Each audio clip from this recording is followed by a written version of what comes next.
Okay, shalom to Israel. Yahweh Hashem, Yahweh Shai, Barakatam to all the brothers. Yahweh Shema Alathan, Bahashem Yahweh Shai to all the sisters. We are the ISUPK, the Israelite School of Universal Practical Knowledge. Started out of 1 West, 125th Street, Harlem, New York, under Commanding General Yohana. Since 1969, the ISUPK has been teaching the truth of the Bible. I mean, the truth of the Bible. And that truth includes the fact that so-called blacks, which includes African Americans, West Indians, and Haitians, so-called blacks, so-called Hispanics, which includes all of the native people that the native people of the Western Hemisphere that speak Spanish, and so-called native Indians. Those are the native Indians of North America, which includes the tribes of Reuben and the tribe of Gad. Right. You understand? The northern plain Indians and the southern, eastern, southern Indians. You understand? Those are Israelites. So-called blacks, so-called Hispanics, so-called native Indians are the chosen people of God, the true Jews, the future rulers of the planet Earth. Understand? And this is testified in the Bible in truth, the word of God, and we accept every word. We don't have no discrepancies against it.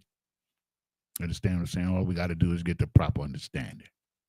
And in the ISUP County Commander General Yohana, we have the men, the priests and prophets of the Lord that teach us. And we're capable of discerning these scriptures like nowhere else. And this doctrine, you understand, that is currently headed by Commander General Yohana has never been altered or changed, because the truth never changes. It's right and exact and true always and forever strong. You understand? The ISUPK under Commander General Yohana, we're not affiliated with any other Hebrew Israelite group. And before I go on, I just want to say, I watch my captains and my generals and my officers above me religiously. And I was watching Captain Zariak this morning, and he was talking about them cats called themselves Genesis. They done changed their doctrine again. Now they believe that heathen could be saved. Understand? First they was teaching that Paul was teaching idolatry. Now they saying that, you understand, that the Gentiles, and they wanted to debate Captain Zariak on it, and they used, of all people, Vocab Malone to contact Captain Zariak for the debate. I pray that you'll be able to watch Captain Zariak's Car Chronicles today. It's 2 parts. It's very, very interesting. Understand? Because the truth changes. That's right. We're not affiliated with anybody else. Nobody. No group, no religion, no sect, nothing. Understand? The truth stands by itself. It's holy, set apart, separate. And as we go on through this life and these times, we see that these so-called fake-ass Israelite groups is just destroying our people, man. Coming up with new lies. Give me the scripture. What's the scripture? I think it's 2 Timothy chapter 4, I believe it is. Let me get there with you. You understand? Because this is the scripture that Captain Zariak, one of several that Captain Zariak brought out. 2 Timothy 4 and yeah. Start at verse 4. Verse 3, Baba Kasha. Verse 3, Baba Kasha. The book is 2 Timothy chapter 4, verse 3. For the time will come when they will not endure sound doctrine. The time will come where they can't hold on to the real truth. That's what it means when it says that they will not endure sound doctrine. They can't deal with holding on to the truth because it's not really in their hearts to do so. But check it out. Read on. but after their own lust. After their own lust. They're doing it for lustful reasons, for clout chasing, to get women, Right. to set themselves apart from other groups so people think that they have something that other groups don't have. That's the lust. You understand? And they're deceiving our people and destroying our people. Read on. After their own lust shall they heap to themselves teachers. Different teachers, going from one teacher, from one group to another.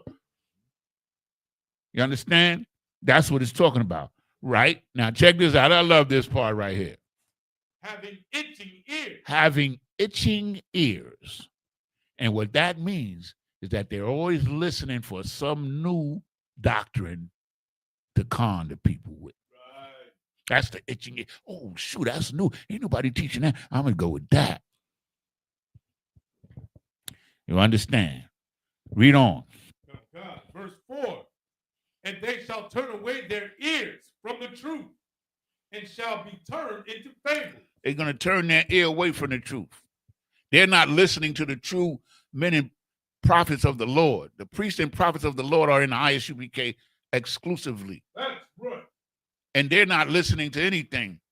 They want to debate us with a false doctrine that was never taught. If you go against Paul, then you go against Christ. If you go against Christ, you go against the Most High, man. That's right. It's as simple as that. Right? So read on. Okay. Verse 5. But watch thou in all things, endure afflictions. Endure afflictions. Afflictions is pain, discomfort. And that's what they're causing with these lies and these altered doctrines. Right. You understand? These fake ass doctrines that I hate, man. Because all of those people that's watching these fools could be in here learning the real truth. They out there talking about the heathen can be saved, which is not in the Bible. Yeah. Salvation is unto the Jews. That's it. That's what Christ said. I only came for the lost sheep of the house of Israel. Who lying? Genesis or Christ? Genesis or Paul? Who's lying? Make up your mind. It ain't hard. Read on. Do the work of an evangelist. What does the word evangelist mean? It simply means teach. Evangelist means to teach. Read on. Make full proof of thy ministry. You better prove what the hell you're saying. Make full proof of what you're teaching, man, in your service, man. Ministry is service. You understand? Evangelist is teaching. That's what we do. They got all of these words, and people don't even know what these words mean. We don't play that in Isupk. When we come across these words, if we don't understand what the word means, we look them up, and we get the understanding. That's what it's saying here. Full proof of thy ministry, of thy service in this truth, man. These suckers is out here just trying to be teachers to get the fame, to get women, you understand, to get a distinction for themselves. He used another scripture. I can't think of that one, that it was excellent. Of course, it's Captain Tazariak, of course. And I think that scripture was, go to 2 Corinthians 15 and 58, I believe. That might be the one. Let me get there with you. Because in the world, I was just another fool. Try 15 and 58. In 2 Corinthians. Hold on a second. Try 1 Corinthians. Hold on, let me get there with you. Hold on, let me get there with you because I know I highlighted it. So 15. Yeah, that's it. I'm Salaka. It's 1 Corinthians 15 and 58. The book of 1 Corinthians, chapter 15, verse 58. Therefore, my beloved brethren, be ye steadfast, unmovable, Be steadfast, man. Stay in the doctrine. Steadfast. You understand? Steady. You understand? Strong, immovable, meaning they can't move you, you understand, off your square. They can't change your doctrine, man. You can't change the doctrine of the Lord, man. You can't make up a doctrine other than what the scripture said, that if they bring to you any other doctrine than what he taught you, then they're liars, then don't listen to them. That's right. I'm just, trying to get you to understand, the danger that these people are presenting to our people. People are being confused because the scripture says, if you're not gathering my people, then you're separating them. And that's what they're doing. All of these people and all of these other fake Israelite groups, they're supposed to be in here. It's supposed to be one body, man. That's it. You understand? And I'm going to just say it the way I feel it right now, because I don't give a damn about these fools, man, because they damaging our people. I hope the curse of the Lord be upon all the liars who teach the false doctrine, man. That's what I'm going to say. The punishment be upon them for the evil that they're doing, man. You understand what I'm saying? Like, they teaching that Paul taught that idolatry. Anyway, I think I said enough. Is that it on that? Finish that one up, brother. Always abounding in the work of the Lord. Always abounding, working hard in this truth, man. Read on. For as much as ye know that your labor is not in vain in the Lord. You're not doing this for nothing. Your labor is not in vain. If you stay in this truth and you work through it and you maintain your integrity in the truth and you don't waver, going from one group to another, creating a group whenever you feel like it, you get the reward of the Lord. The Lord's word, the promise of the Lord is the truest thing in existence. That's right. That's all. And I'm going to get off of that.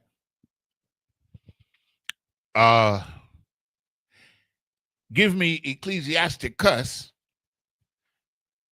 33, and we're going to read 14 and 15. Ecclesiasticus chapter 33. I didn't pass it. 14 and 15, Baba Kashah. It's the book of Ecclesiasticus, chapter 33, verse 14. Good is set against evil, and life against death. You understand? There's a dichotomy to life. It's like positive and negative, good and evil, male and female. You understand? Right? So good is set against evil. Evil is the enemy of good. That's what it said, right? Read on. And life against death. Life is the enemy of death. You understand? Go ahead. So is the godly against the sinner. So is the godly against the sinner. So the sinner is the enemy of the godly. So it's certain scriptures that make things simple and clear. You understand? And that's what we call the milk of the Bible. You understand? For the new and people that's coming into the truth, to try to understand that everything is not complicated. A lot of this stuff is just simplified for your sake, so that we can understand what we're dealing with and what the fight is, or the struggle. The word struggle is the topic of our class tonight, right? Read on. And the sinner against the godly. And the sinner against the godly. The sinners, like I was talking to a young brother, man, yesterday, man. And I'm so proud of this young man. Like, he's in this school. He's a young man in the school. And he told me something, man. I was saying to myself, like, this young brother right here is on his way. Because he was able to discern something that at his age, I think he's about 17 years old. That when I was 17, I wouldn't have been able to do it. And the only reason why he was able to do it is because he was in here. Barakatah Yahweh wa Yahweh Shah. And I'm proud of that young man. You understand what I'm saying? And I could say his name, right? The young man is my G. Yeah, my G. I'm sorry if I said anything that maybe you didn't want me to say, but I was impressed by what you said to me yesterday because you understand what I'm saying? That's wisdom. You're putting the wisdom that you learned in here in effect in your life. And I commend you for that. Understand? And we got your back in here. That's all. All right. So that's it on that? Yeah, give me 15. God, verse 15. So look upon all the works of the Most High. Look at all the things that the Most High did. That everything that the Most High did on the earth, for the most part, the Israelites were the witnesses to it. No other nation can say that. Read on. And there are 2 and 2. It's 2 and 2. It's 2 of everything. You understand? Positive, negative, male, female, good and evil. You understand? That's life. Right. So in certain things, when we have the information, we can simplify the usage of one or the other. Good and evil, you understand? Positive, negative. But what we're focusing on here is just good and evil. Good and evil, man. The Most High determines what's good and what's evil. That's it. Right. Man does not. We do not. The Most High has that authority and none other. You understand? Even Christ himself adheres to what the Most High says. What the Most High says, Christ says. What the Most High adheres to, Christ adheres to. I and my Father are one. Okay? Let me shout out some of my folks here. I think I hit this thing again. Yeah, I got rid of it. I'm going to shout out my peeps, which I haven't been doing, because I want a little bit more of interaction from the people in the class today. Okay? So if you got questions or anything, please, you know what I'm saying, just put them in the chat. We got Sister Daisha, we got Sister Tia, and we got young man C back in the building, and we got Sister Red. Yahweh Shemala Thunba Shemal Shai to those sisters. Okay. And who we got? We got Trooper Kwai Bar Shalom. We got Princess Nasam Anna Jewel. Shalom, sis. We got Sister Nashima. We got young man Maji in the building. And we got Sister Nashima again. We got also 5,000 Iraq in the building. Shalom Adawan. You understand? And I guess that's it. Okay? So we're here, right? In Durham, North Carolina, right?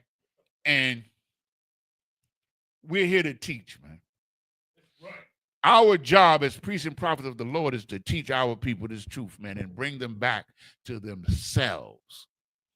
You cannot come back to the Most High until you realize you're an Israelite and what you have to do to maintain who you are in service of the Lord, man. That's it. And some of the things some of these devils out here are trying to make things more complicated than they really are. You know, the scripture said to beware of them that cause the division. When you keep changing the doctrine, that's exactly what you're doing. Right. You're causing division, man, and that's wicked. The Most High say, shun them, stay away from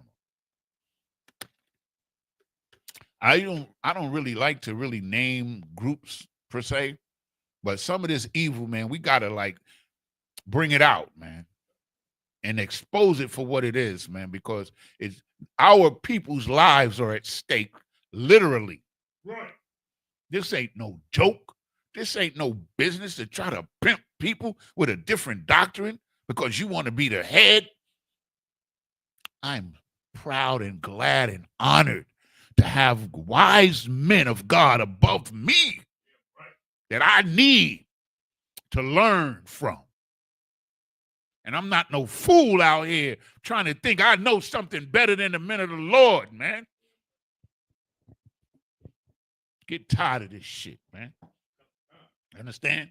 But we're going to stand strong. You understand what I'm saying? Because we're going to win. Stay in this truth, man. And we'll be victorious. You understand? I had another one. Which one is it? Which was it? I don't think I wrote it down. We read 13 or 14 was another. Well, anyway, it was talking about, let me see if I got it here.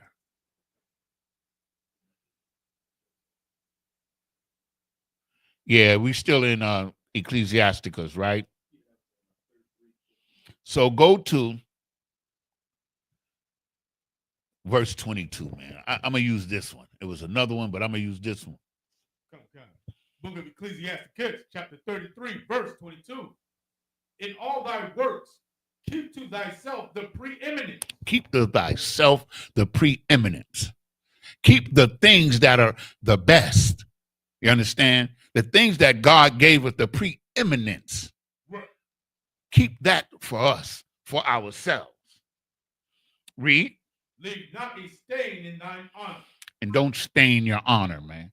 Every time you go to another group or make up another group, you're staining your honor, your reputation, man. But what does Christ say? Endure till the end. In the truth. He says in John 8:31, he says, if you remain with me, I'm paraphrasing, then you will surely get that for me. Get that for me. And we're gonna come back here to verse. Go there. Give me John 8:31.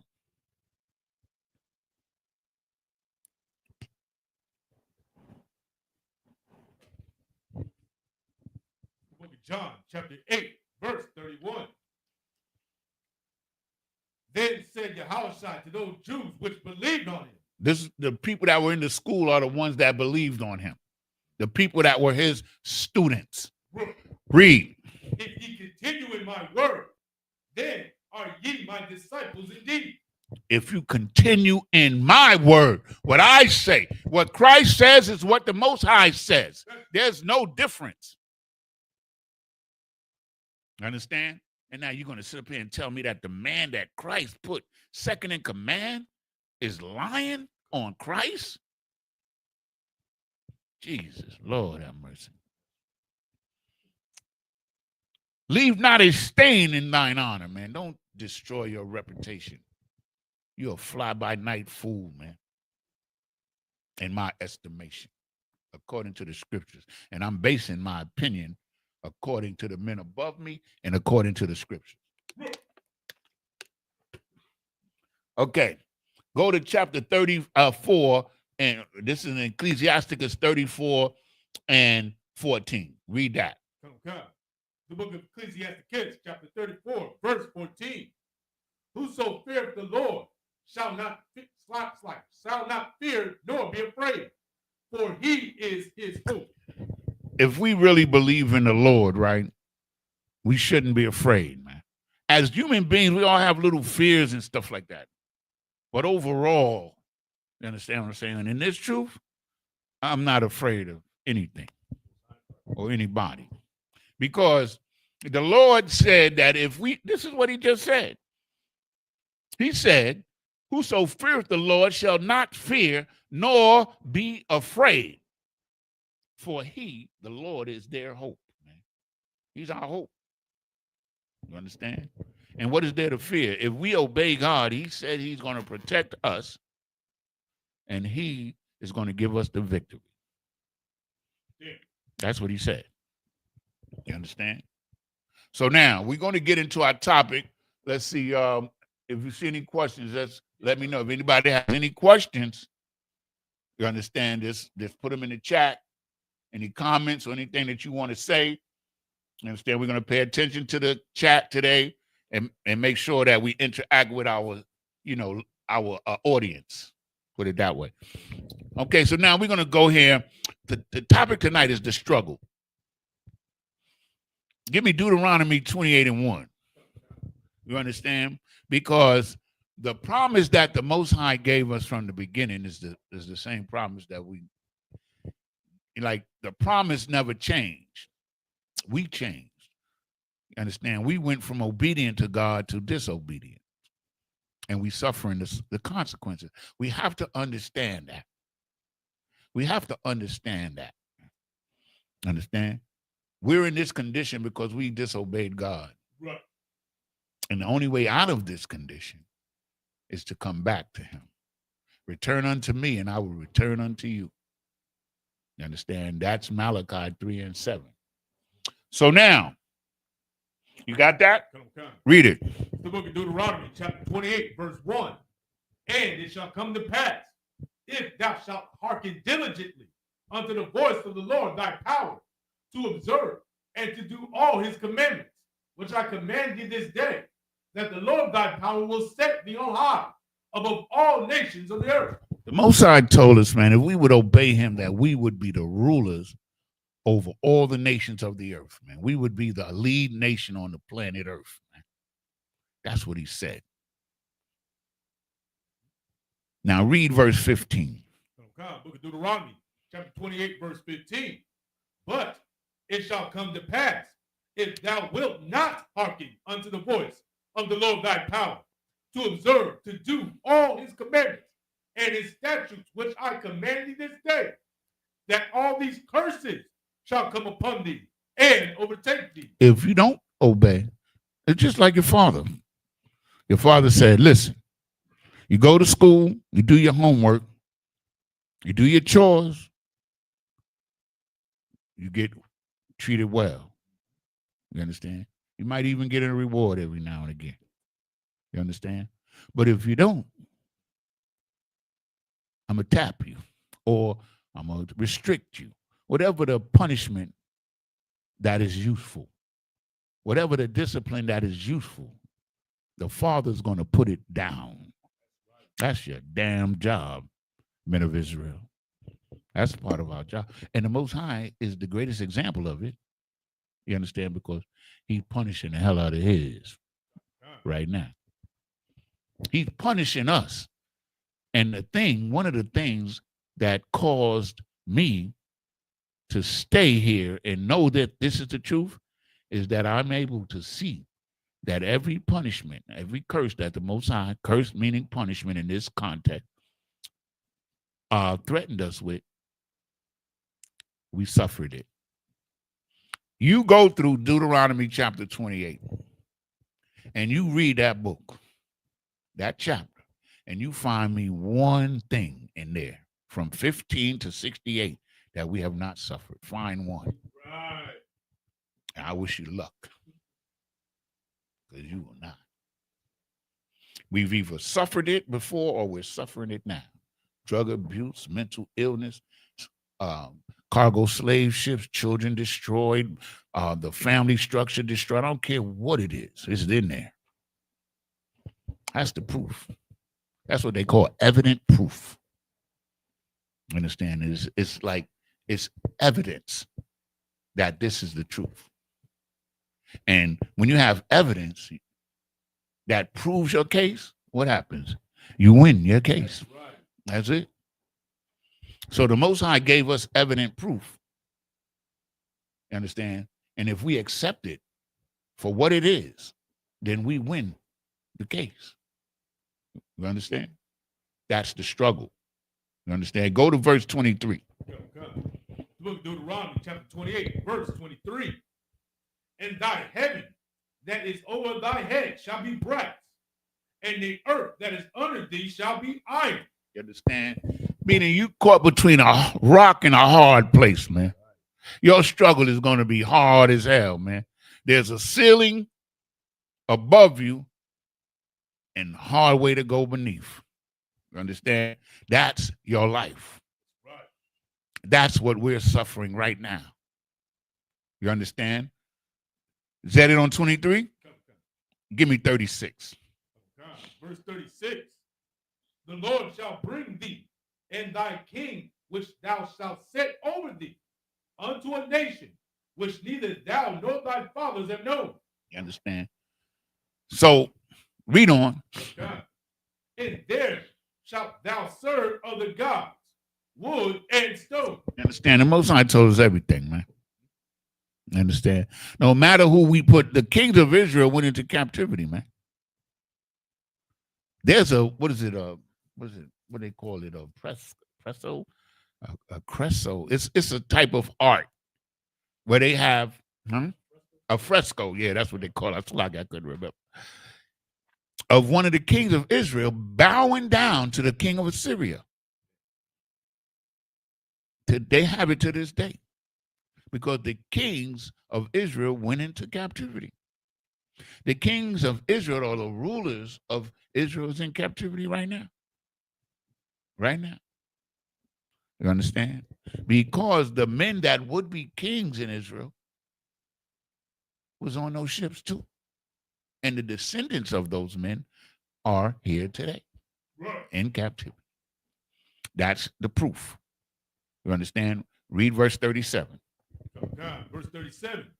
And thou shalt become an astonishment, a proverb, and a byword. You know? Go ahead. Among all nations, whither the Lord shall lead thee. You know, when I read this scripture, it reminds me of something. When I came out the army, right, in 1980, right, like this is like the formulation of the hip hop years, right? I came out the army and I was down in Times Square in New York, right?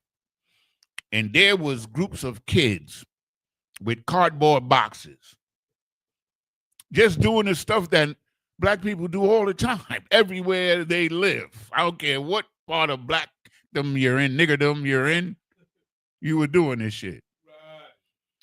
And I remember the tourists and the foreigners was just amazed. Like this, the stuff we see every day. But they were amazed that these brothers was doing these dances, break dancing and all of these acrobatic stuff. They was doing that everywhere on earth. Everywhere Israelite is, they was doing some wild, they was doing something. You know what I'm saying? But that just, they're amazed at us. That's what astonishment means. They're astonished at what type of people, and it's not positive. Like this. Look at these people with all of this talent and ability, but look at their standing. Look at their communities. That's the astonishment. You understand? They got all this talent. We're the greatest basketball players, greatest boxers, greatest scientists, greatest cooks, greatest inventors. But look at our community, man. It's destroyed, man. That's the astonishment, man. There's only one way out, y'all. Thus we have the struggles. Did it on that? Okay.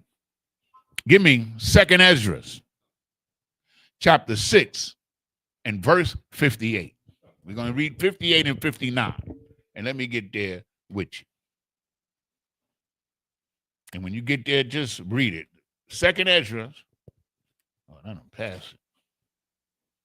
Chapter 6, verse 58 and 59, Baba Kashah. Okay. This is the second book of Ezra, chapter 6, verse 58. But we thy people, whom thou hast called thy firstborn, thy only begotten, and thy fervent lover, are given into their hand. You understand? We're the people of God, his chosen, his firstborn, is given into these heathens' hands, man. Understand? Read on, read 59. Okay, verse 59. If the world now be made for our sakes, why do we not possess an inheritance with the world? How long shall this endure? You understand? If we yours and we are your inheritance, why we ain't getting nothing? Why are we at the bottom of everything? Why all the other nations are over us? How long is we going to put up with this? How long is this going to endure? You understand? And let me tell you something. Let me give you a big answer to us, is to the secret. As soon as you come back to the Most High God, that's when it's over. That's right. When we endure, and enough of us come back to the Lord, then he's going to send Christ. You understand? So in the book of Psalms in chapter 83, and in Psalms 83, when it talks about the nations, conspiring together against Israel, you understand what I'm saying? You got to understand what that means. In the book of Ezekiel, I believe it's chapter 34 or 35, verses 4 and 5, when it said that we become the meat for all the beasts of the field. Meaning the other nations are feeding off of us, our inventions. Everything that we produce, music. They done made AI that can take Marvin Gaye's voice and make a song out of it. They can take Barry White and make a song out of it with a machine. But had we not created the excellent music forms that we had, they wouldn't have been able to do this. So that's what this is talking about. Why we ain't getting no inheritance. Why we not benefits from all the great gifts that we have among our people. That's the struggle. That's it on 59.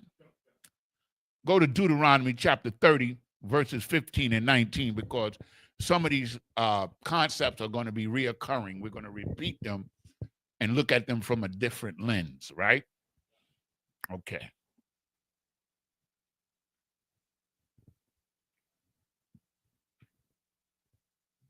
That's right, Sister Nashima. We are going through them all.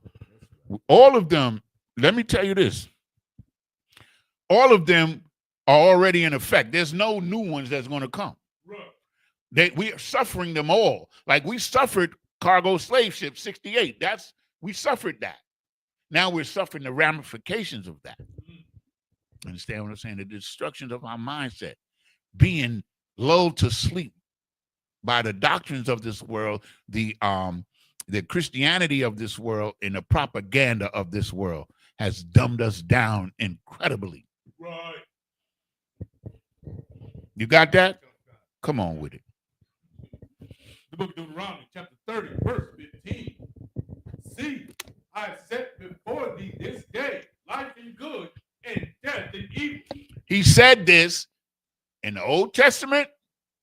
He said it in the Apocrypha, and he said it in the New Testament. It's the same thing. It's the same thing. He gave you a choice. Good and evil, life and death. That's what this is the struggle to understand. And we're simplifying it because he simplified it for us. He gave us, you understand, the tools. He gave it to us. And then this is the gift that keeps on giving. Right. That's what the Bible is, man. You understand? The wisdom of the Most High, the wisdom of man is foolishness unto God. Our righteousness is like a filthy rag, man, like a coat text, man. I hate to say it like that, but I'm just trying to tell you the difference. You understand? So anyway, read. That's it on 15. Give me 19. Verse 19.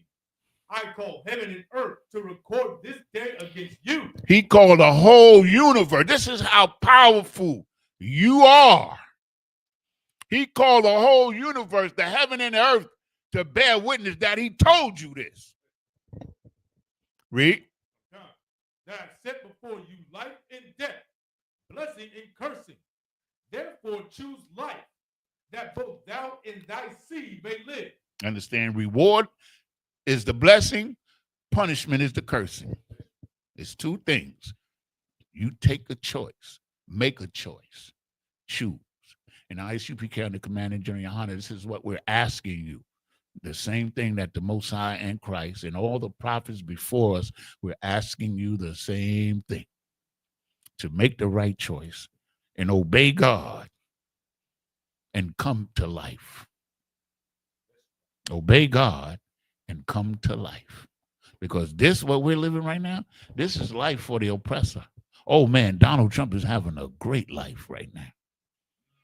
Oh, brother, he's doing whatever he wants. He's starving people and laughing about it while building a $230 million ballroom. How can you love somebody like that, man? Right. How could somebody like, man, I would never follow nobody like that. But this is heaven for him, because heaven, Shemayim, is rulership. So our heaven, our life is when we in rulership. And brothers and sisters, I know y'all. If you've been in this school for any amount of time, I kind of know you. And I know you want that. I know it. If you don't want that, why the hell are you in here? Right. If you don't want to rule over your oppressor, if you don't want to live in righteousness and live clean and holy, why the hell are you in here? Why the hell are you in here? I know we fly, but we ain't that fly. I know we got nice gear, we got fringes and beautiful, magnificent garments that are the envy of the earth. But the heaven is not meat and drink, but righteousness, man. Our rulership is going to be righteousness, man. And this struggle right now is the same struggle it was from day one. Right and wrong, good and evil. And the thing that we have, the advantage that we have, is we have the formula and we have the brotherhood. We have the Isupk under command of Julian. Please believe me, man. Right. This is it, brother.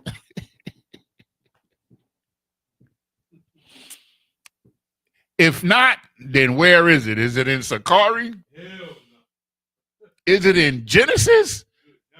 Is it in any of these fake Israelite groups who can't stand for 2 days without changing their doctrine? Please, man, give me a break, man. Right. Give me 2nd Ezra 7 and 16, Baba Kashah. Baba Kashah. We have an opportunity here that was never given. The prophets before us, our ancestors before us, didn't have the opportunity that we have right now. Read. Okay. The book is 2nd Ezra, chapter 7, verse 16. Why hast thou not considered in thy mind this thing that is to come? You understand? Why you didn't consider the future? Why? Why you? I told you what was going to happen. Why you didn't consider it? Why you didn't consider? Read it again. Okay. Why hast thou not considered in thy mind this thing that is to come? You understand? Okay. Read on. Okay. Rather than that which is present. Why are you only thinking about now? See, that's why we in drugs. That's why we're in a club. That's why our women are on the pole and can't shut the fuck up. Right. That's why. Because we're thinking about now. You know what I'm saying? I'm saying the truth. Because, like, our women, they need a, what do they call it now? They need a filter, man. They need a filter. And we're the filter. I saw a woman, I've been talking about this for days now, because it was this woman, she was a beautiful sister, and she looked intelligent and all that. And the police pulled her over for her tags were expired. Legitimate. I got pulled over for that before. You know what I did? I took the ticket and I went home. And I went to the court date and I got my shit together, man. You know what she did? She gave the police hell over some tags. And you know where she wound up? With handcuffs behind her back in jail. Instead of just taking the damn ticket and going home, she just running her damn. I wanted to slap the shit out of her. I did. It was a video. And I just wanted to slap her because she educated and dumb. Right. She's what they call a smart, dumb nigga. See, in New York, if you're a smart, dumb nigga, you dumb as hell. But if you dumb smart, you smart. That's a New York thing, man. I pray you understand. So the whole thing that we have to do is to return to the Lord and hear what he has to say. Right. That's the struggle. The struggle is life is going to give us affliction. That's our curse. Our punishment is affliction. Ain't nothing going to be easy for us. If you got something going on in your life that's easy, man, thank the Lord. Because that is rare. You think Commander General Yohana has it easy? Do you think General Mahaiman has it easy?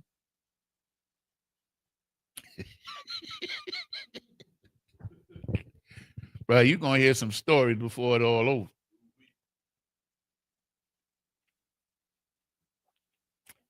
Any more on that? He's talking about we always worrying about what's going on now. I got to get this money today. I don't care about what they think about me. I'm on the pole. I'm going to sell these drugs. I don't care what these niggas say. I'm going to give me a nice car. And then the feds take it. And you in prison, begging your homies to send you some commissary. You understand? We worrying about what's happening now. Why we can't look forward to what God promised us in obedience, man. That's what this is talking about. You understand? Give me Judges, chapter 3, verses 1 and 2. Baba Kashab.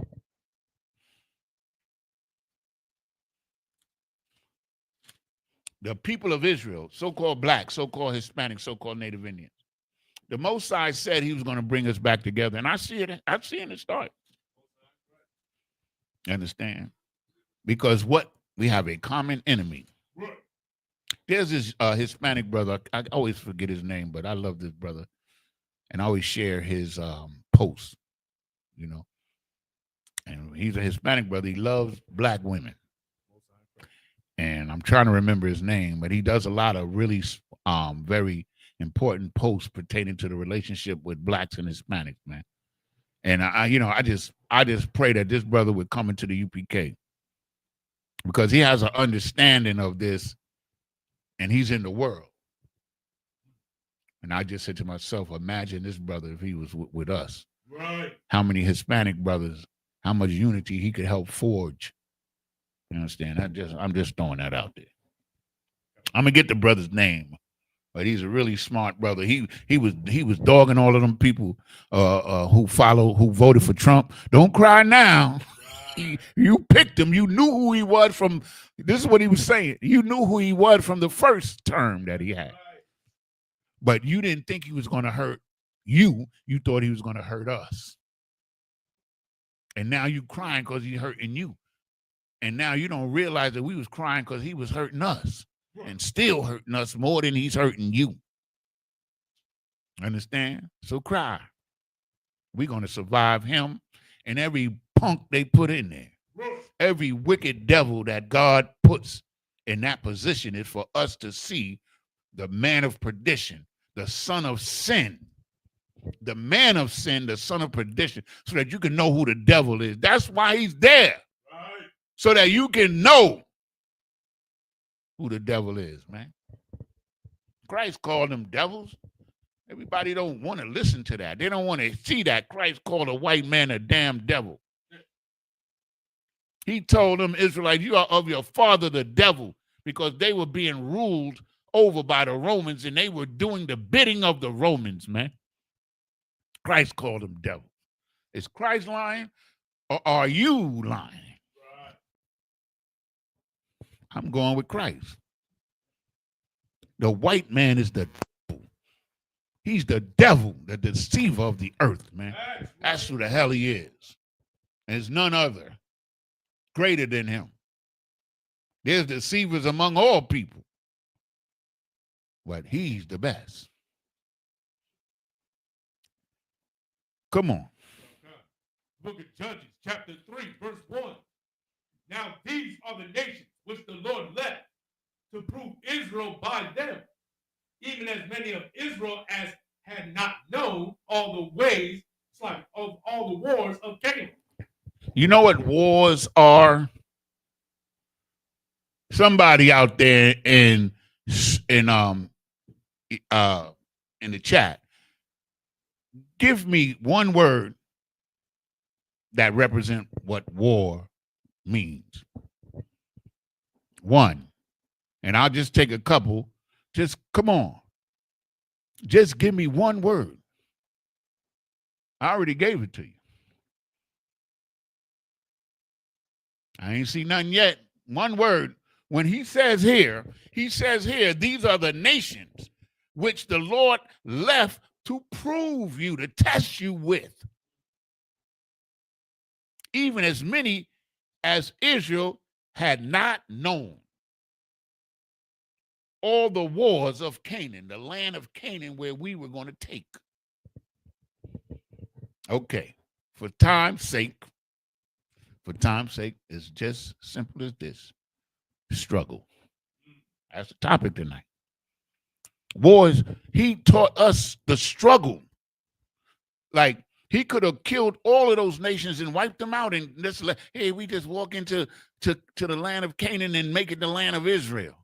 He could have done it, but that's not the way of the Most High. Right. He says here, now these are the nations which the Lord left to prove Israel by them, to test you. To prove you is to test you. And we failed. So now you got to learn struggle the other way. You, instead of learning the struggle from the top with the help of the Lord, you're going to learn struggle from the bottom by yourself and work your way back to the Lord. That's the struggle. That's what he's talking about here.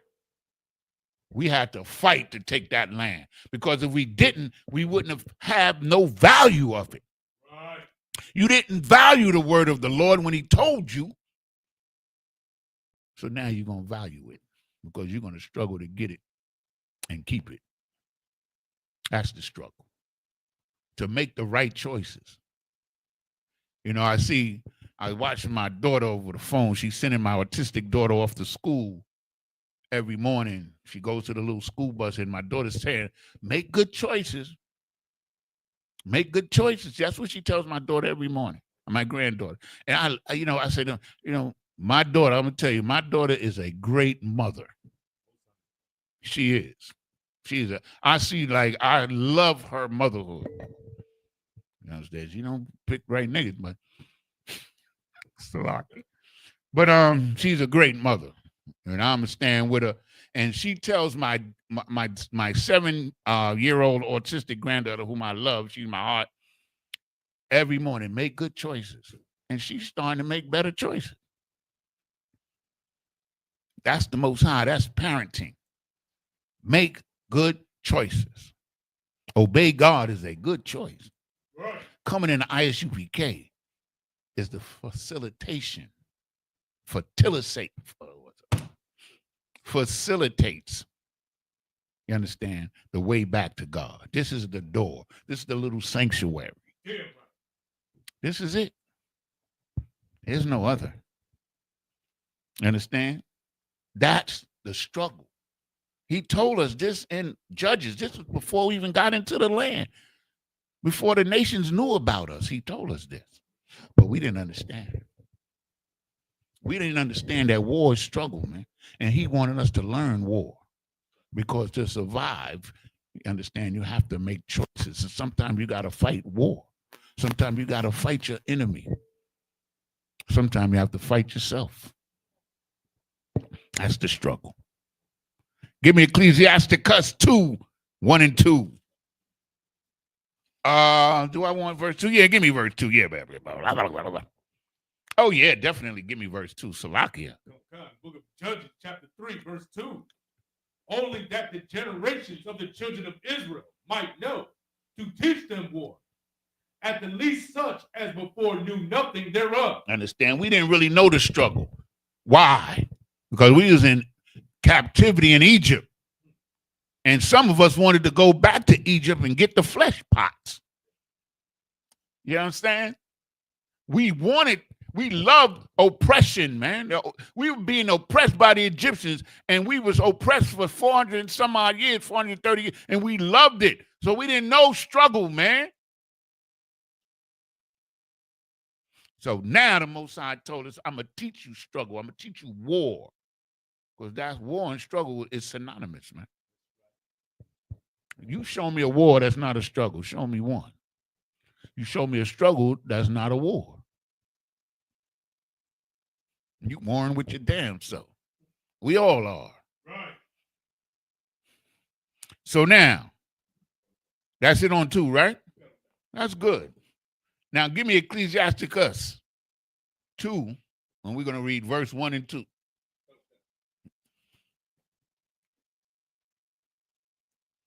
Let me get there with you. Ecclesiasticus, yeah. Yes.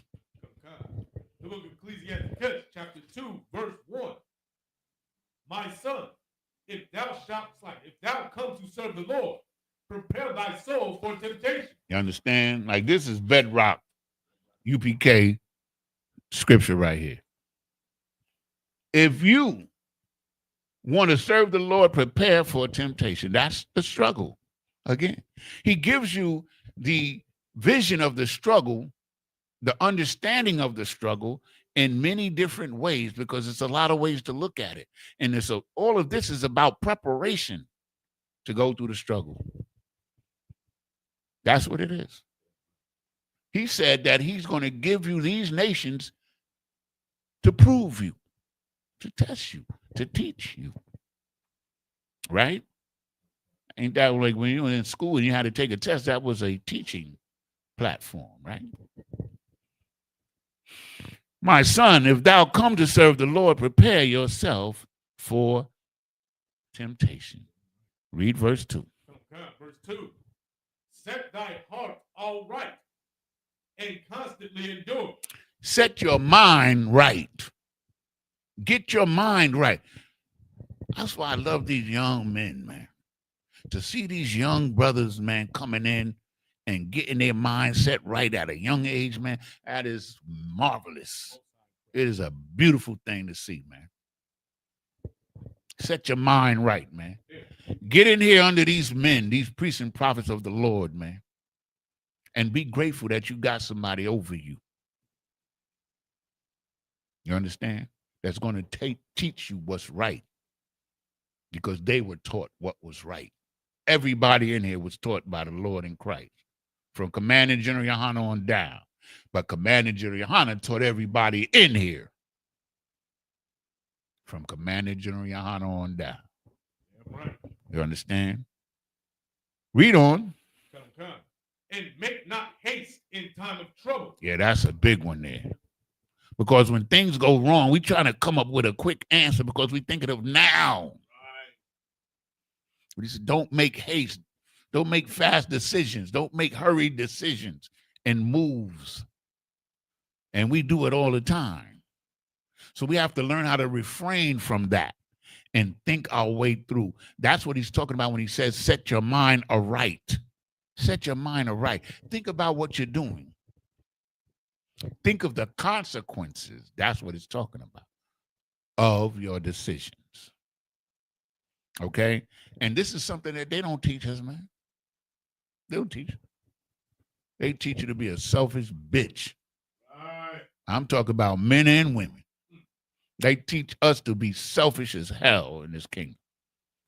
You understand what I'm saying? And the struggle when you come in here is to shed that.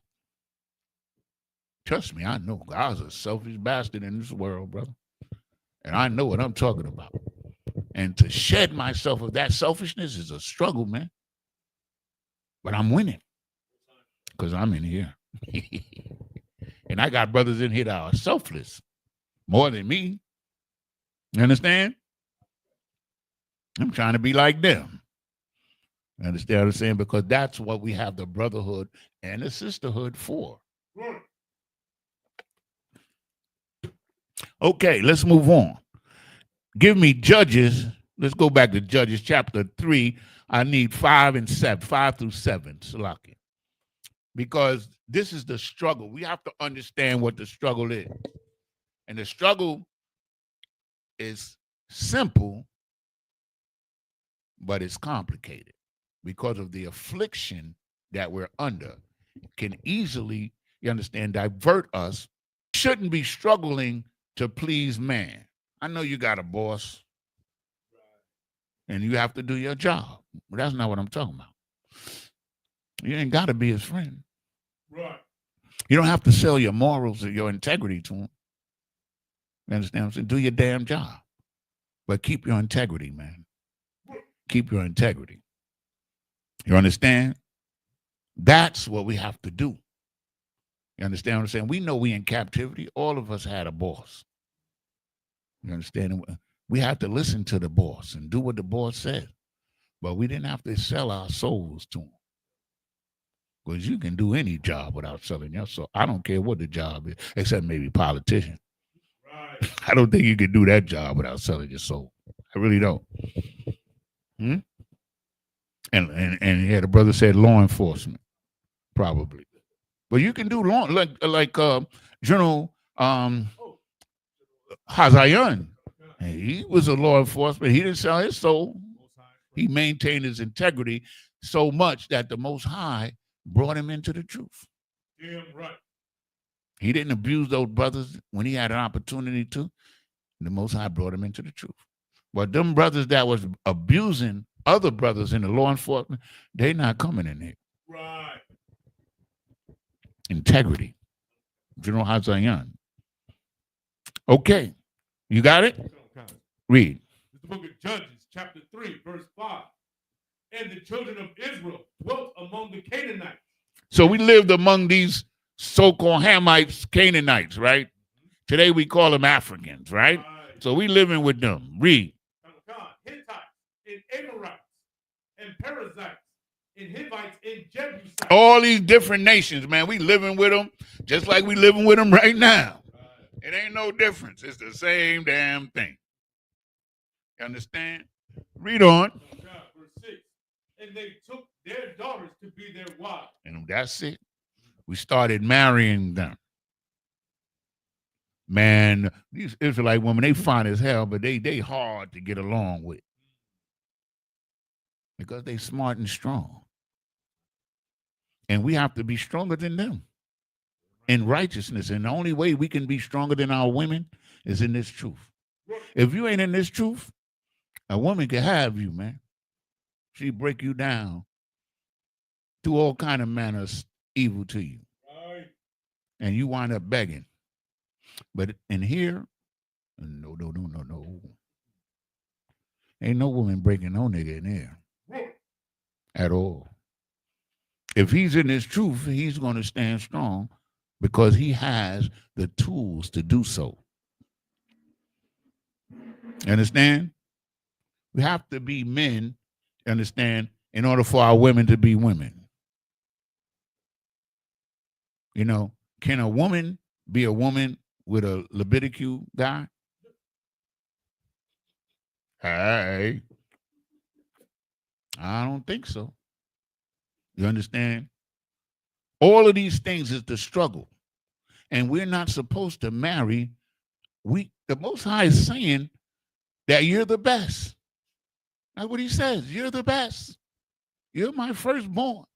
You're my chosen above all the nations that are on the face of the earth, meaning you're the best.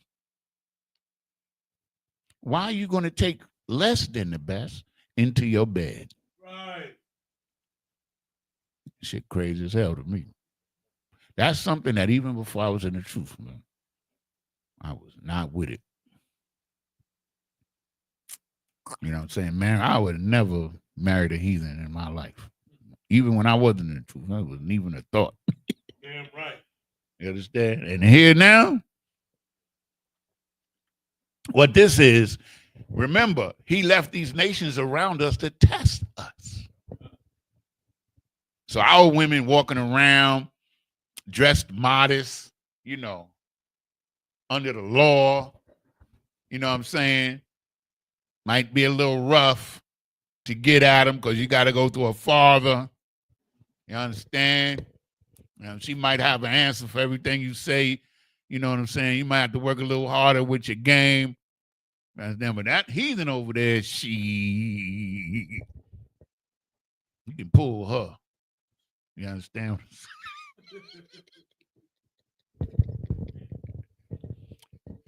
I'm just giving you a scenario because we began to marry these other nations and it was to our detriment, man. This is where we failed. We failed right here. And many prophets, Nehemiah, all of the prophets spoke against this interracial marriage, man. Read on, bro. They gave their daughters to their sons. Imagine giving your daughter, that wonderful little girl that's sitting right by you right now, that you send to school, that you raised, you changed her diaper, you loved her, and she played with you, and you're her idol. Imagine giving her to a heathen, man. Man, that's evil as hell to me. That's evil. Because there's an Israelite brother that's better for her than any heathen that ever breathed air. But we didn't see it that way because we were just looking at now. We're looking at what was in front of us that day. We didn't look ahead to what the Most High showed us. Right. That's what we're talking about here. Read on. And serve their God. And serve their gods. You come home, you done married Ling Ling. And your son is when you come in the door. Instead of Yahweh Shemel Shai Barakatah, he's hanging on. And instead of serving Yahweh, he got Buddha up on his mantle. That's what it's talking about, man. If you, like, Israelite men never sat at home and didn't work. They were doing something. Because back then, it was basically three things. It was agriculture, you understand, skills, you understand, and then you had what they called tanning, making things out of animal skins, making leather goods, cotton goods, wool goods. Those was basically the three major industries among us. You had a skill, you was a bricklayer, goldsmith, you understand? You had skills, landscaping, we had skills, you understand? And those things were passed on to our children. But now they're getting passed. It's like today. When a brother or a sister in particular marries a heathen, take Serena and Venus. When they die, all of that work that they father did and all that wealth that they accumulated, you know where it's going? Into the white community. Right. Because their heathen husbands, children are Edomites, and they're going to inherit it. The Most High said, we crying about why we don't get our inheritance. That's why. Because you gave your daughter to the heathen, man. Your son took one of them heathens, man. This is the struggle, man. Right. Heathen or Israelites. Remember, it's always the choice. It's two choices.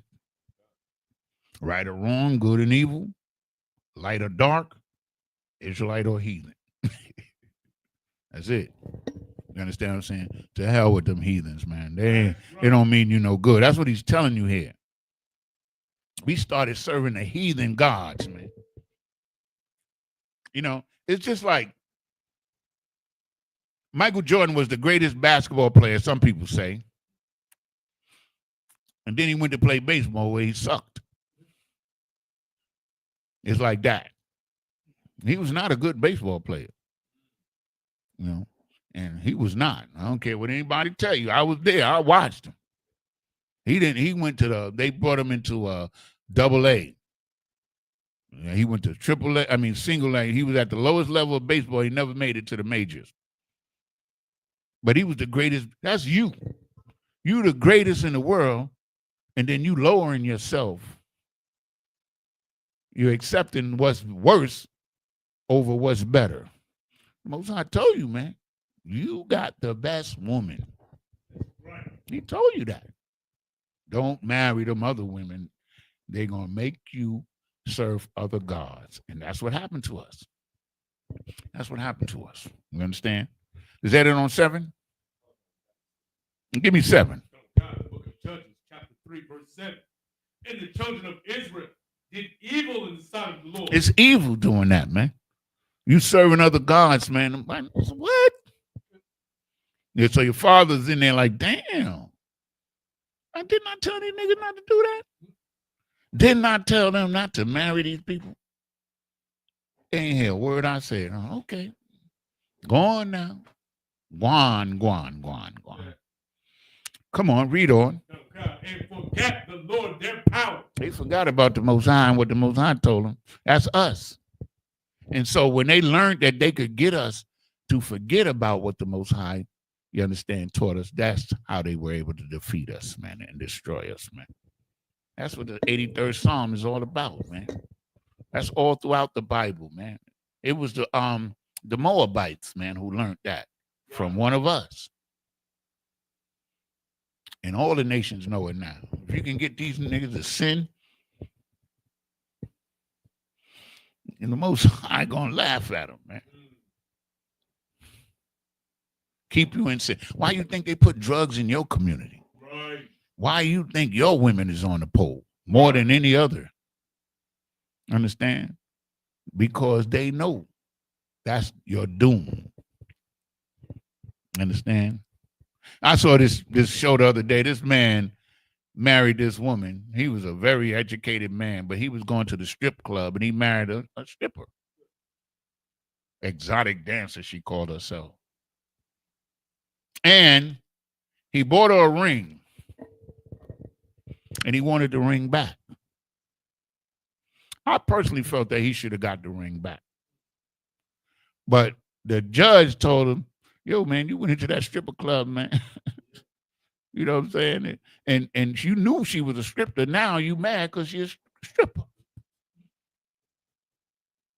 And the judge told him he can't get the ring back.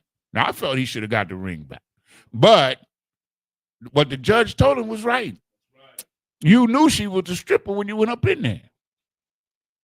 Now you mad she a stripper? Understand? You understand? So if she's a stripper, she got to come in there and repent first for about a year or so. Then maybe we might get down with her. Maybe a brother might can marry her. Who knows? But she ain't coming in there and being no stripper. Right. You understand? This dude, it was funny because he was, oh man, you talk proper. Had the white man's voice. Tall, handsome brother too, man. And he in a strip club, man. Because you know what he was thinking about? Now. He saw that woman and all he thought, he didn't think about the future. He thought about now. He said, I'm going to get that. And he paid good money for the ring, too. It was a very expensive ring. It's funny as hell to me. Stuff like that is funny to me. She was a stripper when you walked up in there. Come on. Is that it on 7? Give me, let's get some real good stuff going. All of it is good, but give me Revelation 2 and 9, Baba Kasha.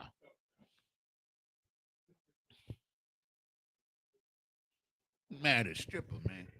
And she tried to change while he's finding the scripture. She tried to change. She tried to go into business. That's what she said. But she went back to stripping, and that's when he got mad. You know what I'm saying? It's funny. Stuff like that I be watching, I be saying to myself, damn. You know what I'm saying? I did a lot of dumb shit, but I never that dumb. Okay, come on. Okay, the book of Revelation, chapter 2, verse 9. I know thy works and tribulation. I know your works. I know the hardship that you're going through and the tribulations and the troubles and the oppression. That's Christ is saying this. I know your works, man. I know what you're doing in your tribulations. Read. and poverty. And poverty. I know y'all poor. But read this. But thou art rich. But thou art rich. Now, I read this many years ago. I ain't know what. We rich? Hell no. I ain't rich. I'm poor as hell. I still had rats in my house. Running around. I used to live on the ground floor near 126th Street in Harlem. 126th Street, the main sewer line runs through 126th Street behind the Apollo. And, man, when they clean up down there, all them rats run up into your house, man. It was crazy. Anyway. Yeah, I experienced that. I'll never lie about that. But anyway, I'll tell you a funny story real quick, sidebar. One night I was getting up. It was about 3 o'clock in the morning. I go into the bathroom. I walk in the kitchen. It was a big rat on my table eating out of my loaf of bread. I screamed like a woman. The big ass rat was on my table. I had a loaf of bread on the table. He was sitting there eating that loaf of bread like he bought it, man. And I scared the shit out of me. Slovakia. Anyway, come on, y'all. I'm sorry, y'all. I just got to throw a little humor in there. But this is serious business. Let me get back to it. Okay? I'm sorry. Slovakia for that. But he's saying, I know thy poverty. He knows you're poor, but thou art rich. What does that mean? This is what it means. Right. It means you're the children of the Most High God. You're the children of the promise. And you're rich. He gave you all kind of capabilities and talents.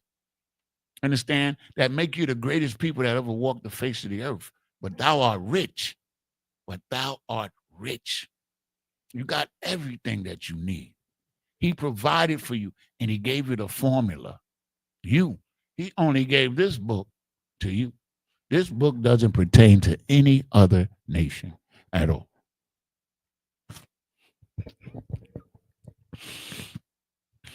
Understand? Any other nation at all. It pertains to you, black man, Hispanic man, Native Indian man, and that's it. That's right. Understand what I'm saying?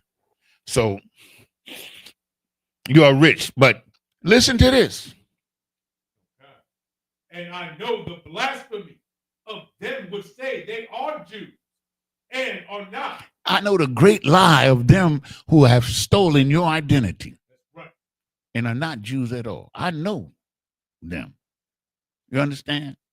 Because he was able to steal your identity because you didn't find no value in it. So you were stripped of your identity. Give me Jeremiah 17:4. Is 4:17, 17:4. Yeah. That's it on that, right? 2:9. Yeah. 17:4. Jeremiah. This is the book of Jeremiah, chapter 17, verse 4. And thou, even thyself, shalt discontinue from thine heritage that I gave thee. Now, that you was going to be stripped of your heritage, your inheritance, your land, your culture. He's going to take it from you because of your disobedience. And another devil, a wicked devil, another race of people was going to see value in your culture and fool the world and take over the world with your culture. I know the blasphemy of them that say they are Jews and are not, but do lie. Understand? That's the culture that you were given. You're the only nation. And understand this very well. You're the only nation that God gave you your culture. He gave it to you and nobody else. So if he gave it to you, read 17 again. The book of Jeremiah, chapter 17, verse 4. And thou, even thyself, shalt discontinue from thine heritage that I gave That I gave you, man. I gave you an inheritance, man. Now you crying, where's our inheritance? You understand? So we have to understand the struggle, right? All of this is about the struggle. All of this. It's about the struggle because we brought the struggle upon ourselves. Because in this world, the world teaches us to be irresponsible. You understand? You know, when back in the 60s, when they chased the fathers out of the house, my father was one of them. You understand? They literally had the generals bringing it out the other night.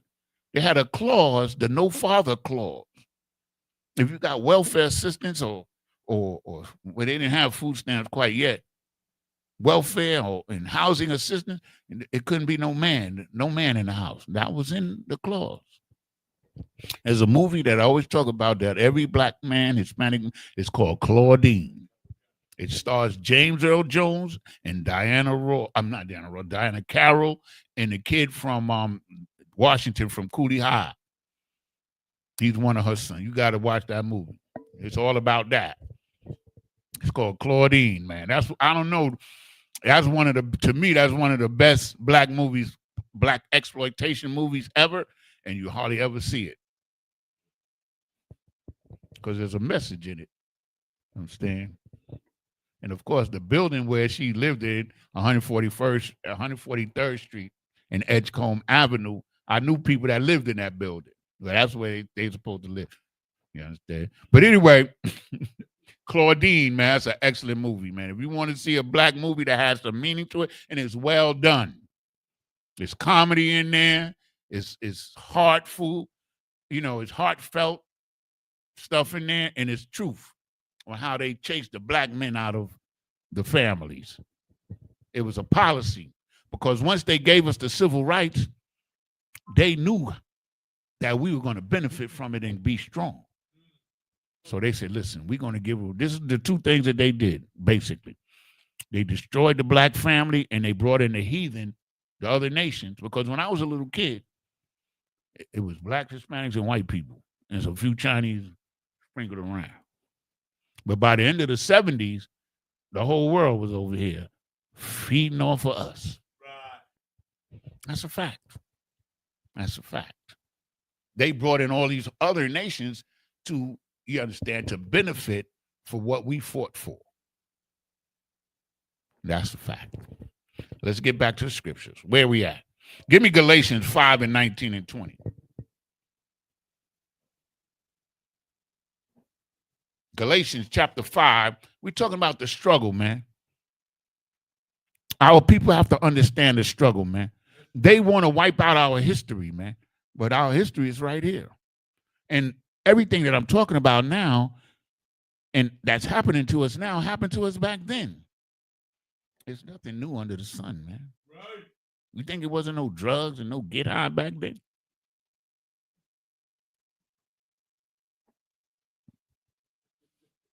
You understand?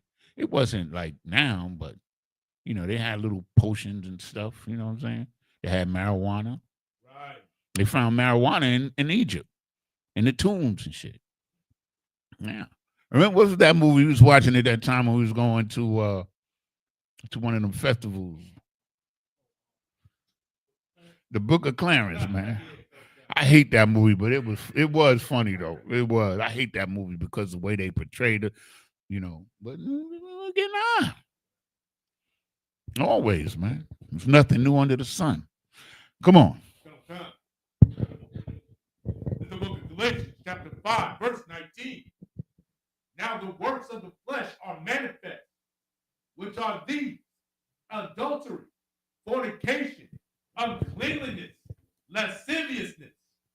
Verse 20, idolatry, witchcraft, hatred, variance, emulations, wrath. Now, I want you to come through it again, and we're going to go through everything, okay? Read from 19. Now the works of the flesh are manifest. The things that we desire for the flesh, to satisfy the flesh. Other nations, marrying them. Oh, man, I'm going to get me a Chinese. I'm going to get me a East Indian. I'm going to get me a blonde, blue-eyed. That's just to satisfy your flesh, man. But that woman over there, she could satisfy your whole soul and keep you near to your God.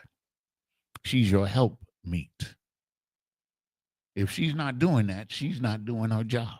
Right.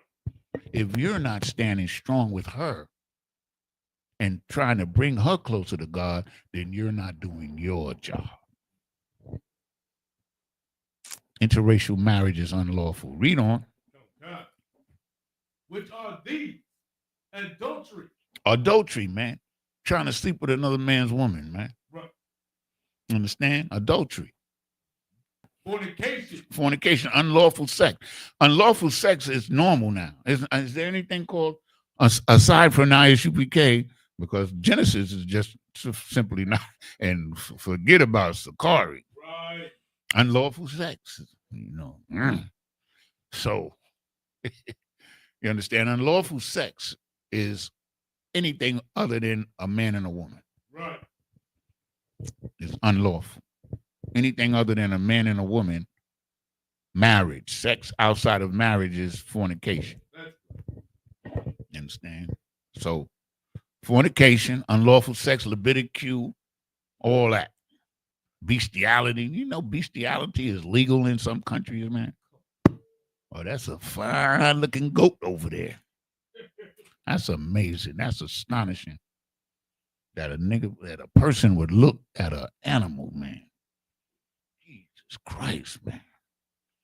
To look at an animal, man, with lust, man, it's fucking filthy. Go ahead, man. It's like, well, man, didn't they find gonorrhea came from man having sex with sheep or something? Yeah, this is a scientific fact. You can look it up. The gonorrhea germ is an enzyme in sheep. That's it. And the one Nadiab killed me, man. Nadiab said that chlamydia comes from having sex with the koala bear. The koala bear is that little animal in Australia. I can't take it, man. I can't take it. Serious. Come on, man. Let's get off of that. Okay. Lasciviousness. Lasciviousness. That's all kind of lewd and unlawful behavior. Walking around with your titty hanging out. Right. Walking around with your butt hanging out, your pants hanging off your ass. All kind of unlawful sex. Lasciviousness. Uncleanness. Uncleanness, man. Being unclean, man. Being physically unclean and spiritually unclean. Eating unclean foods and thinking you're serving God, man. Going to church on Sunday thinking you're serving God when you're serving a God other than God. Every time you go to church on Sunday, you're breaking the first commandments. You're breaking the first commandment. Have no other God before me. You're worshiping the sun god, dummy. Right. That's why they call it Sunday, fool. But they done tricked you. Lord have mercy, man. Thank God for the ISUPK under Commander Jerry Hanna. That's right. And we should all thank God every day for it. And I know I don't thank God every day, so I don't get me to lie. But I thank him regularly. You understand? For the ISUPK. And especially when I talk to a brother, man, like I talked to like 3 brothers today, and we all said it. Thank God for the UPK, man. Come on. God. Verse 20. Idolatry. Idolatry, man. Cesar Borgia. Right. The Quran. The what do you call it? The Kaaba stone. I used to serve it. I used to bow down to the east, to the Kaaba stone. I was a Muslim. You understand what I'm saying? Until I knew better. The Muslims used to tell us the Bible of the Quran, and I mean the God of the Quran and the God of the Bible, same God, man. The people, they corrupted the Bible, so the Most High sent Muhammad. That's what they told me. And because I just hated Christianity, I fell for it. But it's bullshit. Right. It's exactly what Commander Junior Hanna says it is. It's toilet paper. But you serve that stone, that Kaaba stone, that is simply a meteorite that fell into the desert. It's a black meteorite. And they took it and they put it in this little place called a Kaaba. and they began to worship it. And they made up a god based on the Bible, and they called it Islam. Understand? Read on. Witchcraft. Witchcraft. Drug dealers are witches. That's right. You understand? They mix a potion that alters your thinking and your mind and your behavior. That's a witch. You understand? Remember all those old movies about witches making potions and, you understand, and doing evil, all kind of crazy stuff. That's drug dealers, man, or the witches of today. Understand? Magicians, too. That's witchcraft, too. Read on. Hatred. Hatred, man. Hating your own brother, man. Hating your own people, man. Hatred is a disease, man. When you hate your people, man, can you make righteous decisions? You cannot. You know, we got black people, Hispanic people, Native Indian people that love the oppressor more than they love their own people. If Venus Williams, and I'm going to use a brother too. Who's a brother that's married to a white one? There's so many of them. Who? Oh, Cooley. That's a good name for him too. It's not Cooley. A nigga named Cooley sound like a sucker, right? Like, who the hell call himself Cooley? But anyway, Cooley is married to a white woman. You understand? He's married to her. And that means he loves that white woman more than all the sisters. That's all. Any more? Variance. What is it? Variance? Variance is variety. You understand? You always want something different. You understand? Variance. Come on, let me get the I don't want to say that wrong because that word I didn't really look it up for me. Variance. But it's talking about having different desires, desiring different things that are not good for you. Come on. Variance for the Oxford Dictionary. The fact or quality of being different, divergent, or inconsistent. You understand? You want to be different. You understand? Everybody else is wearing nice suits and stuff. Then you put on a clown suit. Right. I'm just giving you a wild, you know what I'm saying, example. So being different. So like when they have the Leviticus parade, you know, they're struggling to be different from the other Leviticus dudes or whatever the hell. I never been to a Leviticus parade, and I never will go, but I've seen it on TV. That's Sodom and Gomorrah, man. God, hey. Variance, wanting to be different. Okay? In UPK, we want to be the same because we already different. You understand? We obey the law the same. But we're different individuals. We don't have to try to be different. You understand what I'm saying? We should try to be more like, you understand, the brothers that are above us and better than us. You understand? But we don't have to be a different person. You understand what I'm saying? We all are great. The Most High, some of us are greater than others, but we all great. We all have capabilities. That's what I'm talking about. We all can be beneficial to our nation. That's the point. Any more? Read. Emulation. Emulation. See what I'm saying? Emulation is like trying to be like somebody, to Right. emulate. We want to emulate the oppressors, man. That's why we fall into all of these traps that they set for us. Right. They want us to emulate them because that way we destroy who we are. You understand what I'm saying? Like just 100 years ago, man, we was inventing so many things. Like the oppressor's head was spinning. He had to destroy that. Right. That's why when we built all of those Black Wall Street communities in North Carolina and Indiana and Florida, Louisiana and Illinois, all of these different places, man. Harlem, New York, all of these different places we build in these Black communities strong. They destroyed every last one of them. Every last one of them. None of them survived. None. Understand? Any more? Come on. Wrath, anger. Like you see these videos where brothers is going into the store and they have a beef with a brother and they just pull out a gun and shoot him. I saw this one video. This brother, his woman was talking to this dude. He was in the car, and his woman was talking to this brother, and she walked away and went back to him. And I don't know what they said because you can't hear what they said. This nigga got out the car and came out and killed that brother. That's hatred. Right. Come on, man.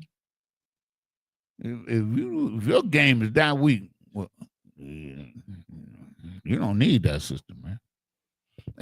If a person can come up to your woman in a minute or two and pull your woman, she ain't your woman. Right. That's all.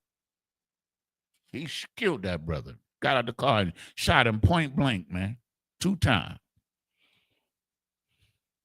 Crazy, man. Any more? Come on. Strife is fighting.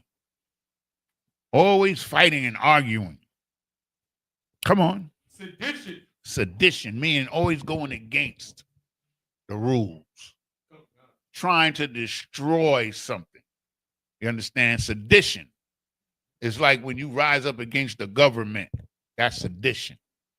When you rise up against authority, you understand? Like that woman with the who refused to take the ticket for the expired license plates. She wanted to go against the government. She felt she was being oppressed. You understand what I'm saying? So she gonna make all of this noise about it instead of just taking a ticket. You understand? You fighting a battle that you can't win. Understand what I'm saying? Like the Palestinians is fighting a battle that they can't win, but to the Israelites, it's sedition. They're trying to overthrow them. But in reality, the Israelis, the small hats, is committing genocide to take all of the land and the wealth that they found off the coast of Gaza. That's what it's really all about. Okay. Give me Galatians. No, we ain't Galatians, right? Give me Ephesians 6:12. This is about the struggle. To understand that we have a struggle before us. You understand? But I'm not going to even get, I'm going to have to do a part 2 because there's some scriptures that's coming up that's really gives us a good insight into it. I don't know if we're going to have enough time, but let's go. Let's see. Book of Ephesians, chapter 6, verse 12. For we wrestle not against flesh and blood, but against principalities, against powers, against the rulers of the darkness of this world, against spiritual wickedness in high places. You understand? The battle is not between our brothers in the physical. Right. The battle is between principalities. Principalities are like the Christian church is a principality. Leviticus is a principality. Sports is a principality. You understand? Something that has a meaningful outcome. You understand what I'm saying? That has a plan to bring out a certain outcome, usually money. These are principalities. You understand? So that's the struggle. You understand what I'm saying? The what do they call those little groups in these colleges? These fraternities, those are principalities. They're gonna get you in there and stick something up your butt. Or I seen them, they put this egg in this dude's mouth and there was 12 dudes transferring the egg to their mouth, man. Filthy, man.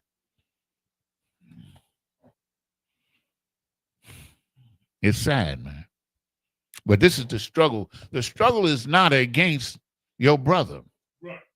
The struggle is against principalities, right? Okay. And against the rulers and the powers of darkness, people in power that are teaching evil in this world, that's making evil fair seeming or looking good to you. You understand? The strip club, oh, just go there, have a little fun and make it rain. You know what I'm saying? Get a little whiff. I don't know what they did because I didn't tell you the truth. I ain't never been, well, I did one time, but it was closed. But I went to a strip club one time in my life with a partner of mine, but it was on off hours, and I got raked over that shit. Trust me. But I never really did that. That's something that I never did. I thought it was foolish. But anyway, Slakia, spiritual wickedness in high places. You understand? So that's why you got to understand that the Most High, he judges a nation according to the leaders, according to the king. Understand? So he tells you in Proverbs 29:18 that if the king adheres, I think it's 29:18 or 29:12, if the king adheres to lies, then all his servants are wicked. So if you support a man like Donald Trump, you just like him. You just like him. Because you understand what I'm saying? What he does affects everybody, as they're seeing now. Those people that have supported him are seeing that he really never gave a damn about them. He cares about himself, and that's obvious. It doesn't take rocket science to figure that out. So that's spiritual wickedness in high places and places of power. This dude is so bold. I saw him. He said, I ain't never going to get to heaven. He said that. He said, I'm not going to make it to heaven, because he knows how wicked he is, man. He was honest when he said that. But he doesn't understand what heaven is. Right. He might be in heaven. Our heaven. And it ain't going to be good for him. You understand? Like, I'm serious. I think about some people, if I ever made it to the kingdom and had a position, who I would like to have as my servants, man. Come on, man. Spiritual wickedness in high places, man. That's what's on the earth today. Christianity, the Pope, the Catholic Church. Oh, wicked as hell. You know, the Catholic Church had I don't know what they call them, some kind of meeting where all the people that were molested by the Catholic Church was talking to the Pope last week. Did y'all see that? And the Pope, this is horrible. It blew my mind. All the suffering. Come on, y'all. Nobody saw that. I saw it. Well, look it up. Oh, he put on a show like, he's so concerned. This is bullshit. Right. He's so concerned about all of those people that were molested. Most of them were men. You know what?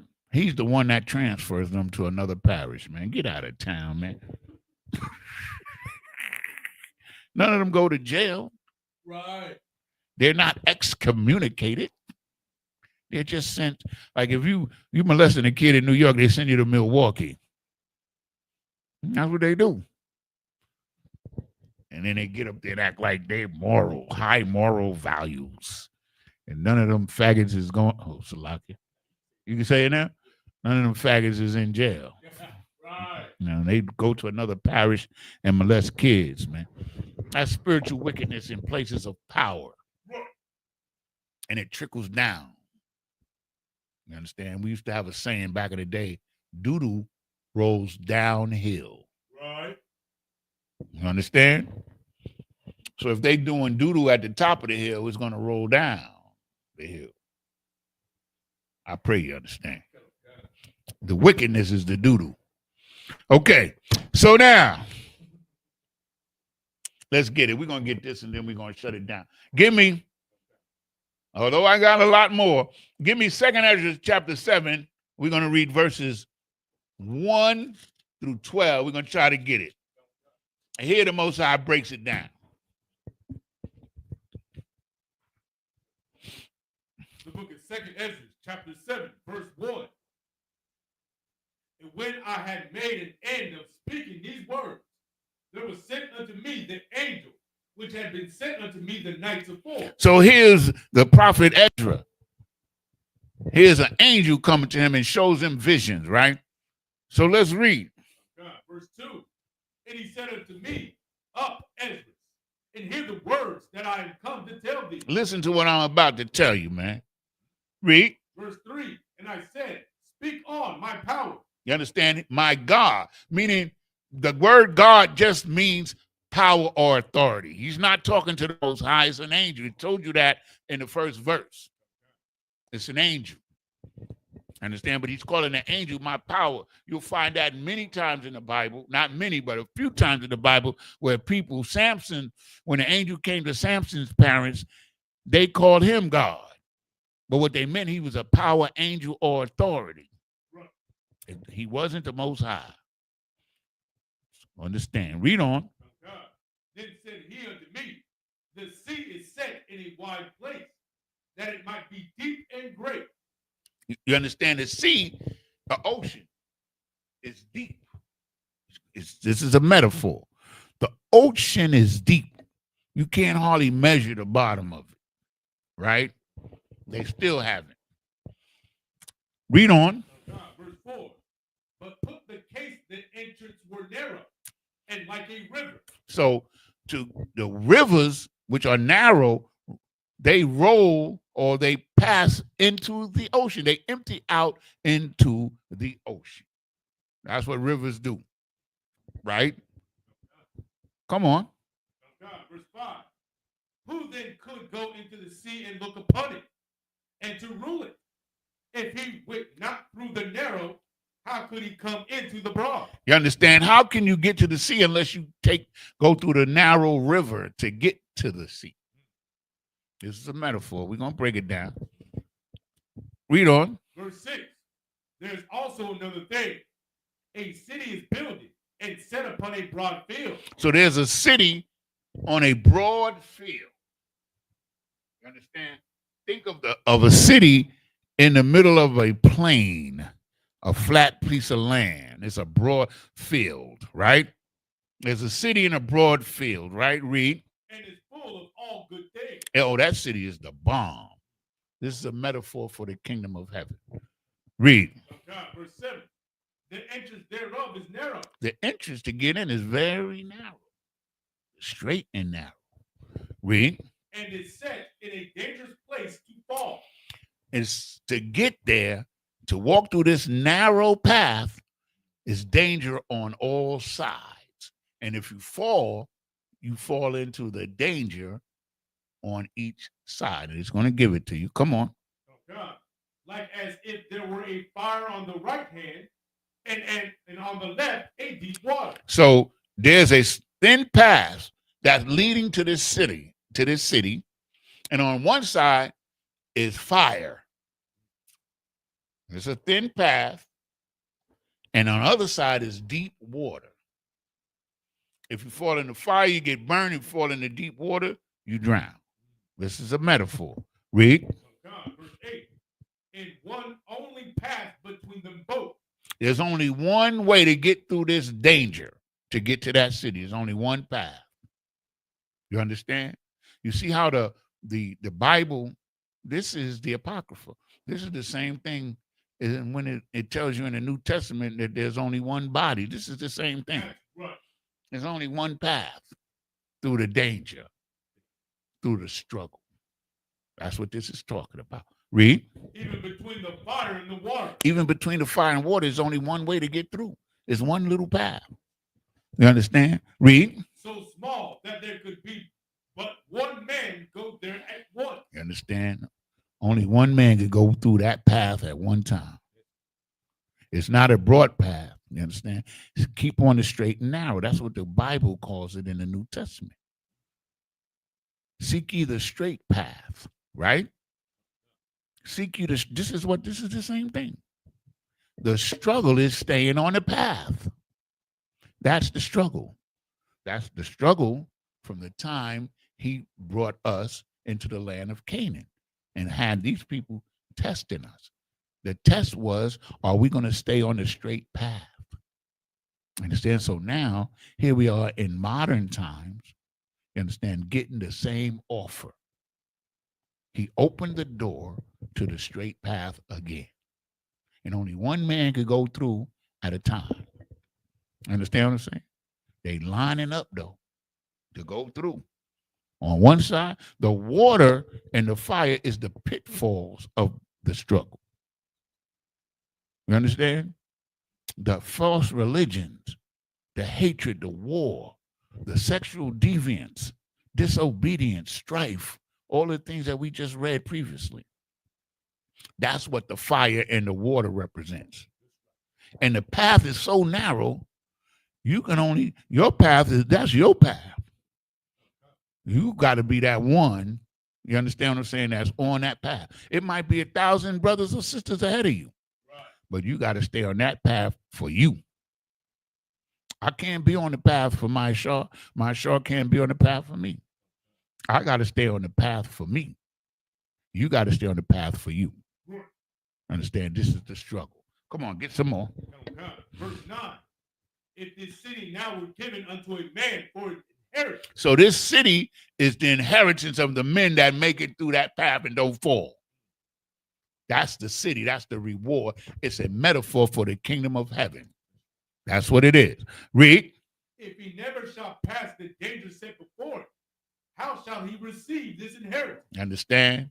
If you don't go through the struggle, how you going to get to the kingdom, man? Because like when we went into the book of Judges and he said that he's going to test us with these nations, with war, that's the struggle. It's a war to stay on this path. It's a war that we got to go through, man. We got to stay on this path. It's only one path, man. These fake Hebrew Israelite groups, man, is a shame on this earth, man. Teaching against God, and they're going to get their just reward for it. Understand? He's saying here, read it again, read 9. If this city now were given unto a man for an inheritance, if he never shall pass the danger set before it, how shall he receive this inheritance? How are you going to get the inheritance? The Most High gave Israel the inheritance. Right. He kicked you into the water. He kicked you into the fire. But the path was always there. Now you have to swim through that water, walk through that fire to get back on that path. Right. That's the struggle. That's the struggle. Come on, we got more.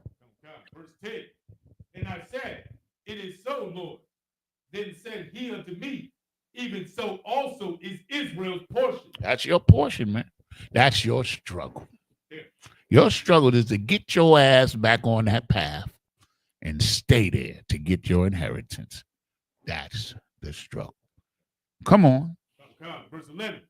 Because for their sakes I made the world. He made the world for our sakes, man.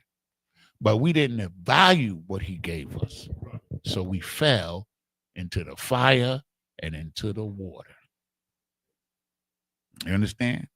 But he gave us a way to get back on that path. It's called the struggle. It's called the war. The war that we have with the righteous and the wicked, the evil and the good. You understand? This is a metaphor. It's not a simple path that we could just see and walk through the fire. This is a metaphor. The fire and the water represents the obstacles of this world and the pitfalls of this world. Is trying to pull us in. You understand? That's what he's talking about here. He made the world for our sakes, man. That's a hell of a statement, man. Yeah. Like these heathen out here, this world belongs to everybody. This world was made for me and you, or something. It was a song back in the day. They used to sing, this world, you know what I'm talking about. Yeah, this man, yeah, like, nah. Nah, this belongs to the Israelites. That's We're going to take the kingdom and we're going to rule this earth in righteousness under Yahweh Shai Mashiach by the blessings of the Most High God Yahweh. Yeah. By Hashem Yahweh Shai. So come on. God. And when Adam transgressed my statutes, then was decreed that now is done. Now that's heavy, man. He's saying when Adam sinned, we're the sons of Adam. Right. We had to go through it. Christ paid for the sins of Solomon. Solomon didn't pay for his sins. Christ did. Christ paid for Solomon's because Solomon was Christ. Like when Solomon sinned against God, what happened to him? The kingdom was split, right? Right? But Solomon personally, what happened to him? The kingdom wasn't split while Solomon was alive. The kingdom was split after Solomon died and his son was in power, Rehoboam. You understand? So Christ is going to be a class one day. Christ paid for, the reason why Christ had to sacrifice himself is because he had to pay for Solomon's sin. That's part of it. And we're going to bring out, I watched the breakdown. You understand? Captain Zaria broke it down, and it's heavy. But Solomon didn't pay for his sins. Christ did. You understand? He redeemed himself. Solomon, right? I mean, Christ, the son of Abraham, the son of David. Right. I pray you understand. You understand? Now, verse 12. God, book of 2nd Ezra, chapter 7, verse 12. Then were the entrances of this world made narrow, full of sorrow and travail. After Adam sinned, he made it harder for the rest of us. Because why? Adam learned good and evil, meaning he already knew the benefit of obeying God. That was the good. The evil he learned was that God will whoop your ass. Right. That's the evil that he learned. And all of us had to learn it now. We all had to learn it. Christ learned it. And he did not falter and he did not fail. You understand? Because the Most High doesn't care about time. He has eternity.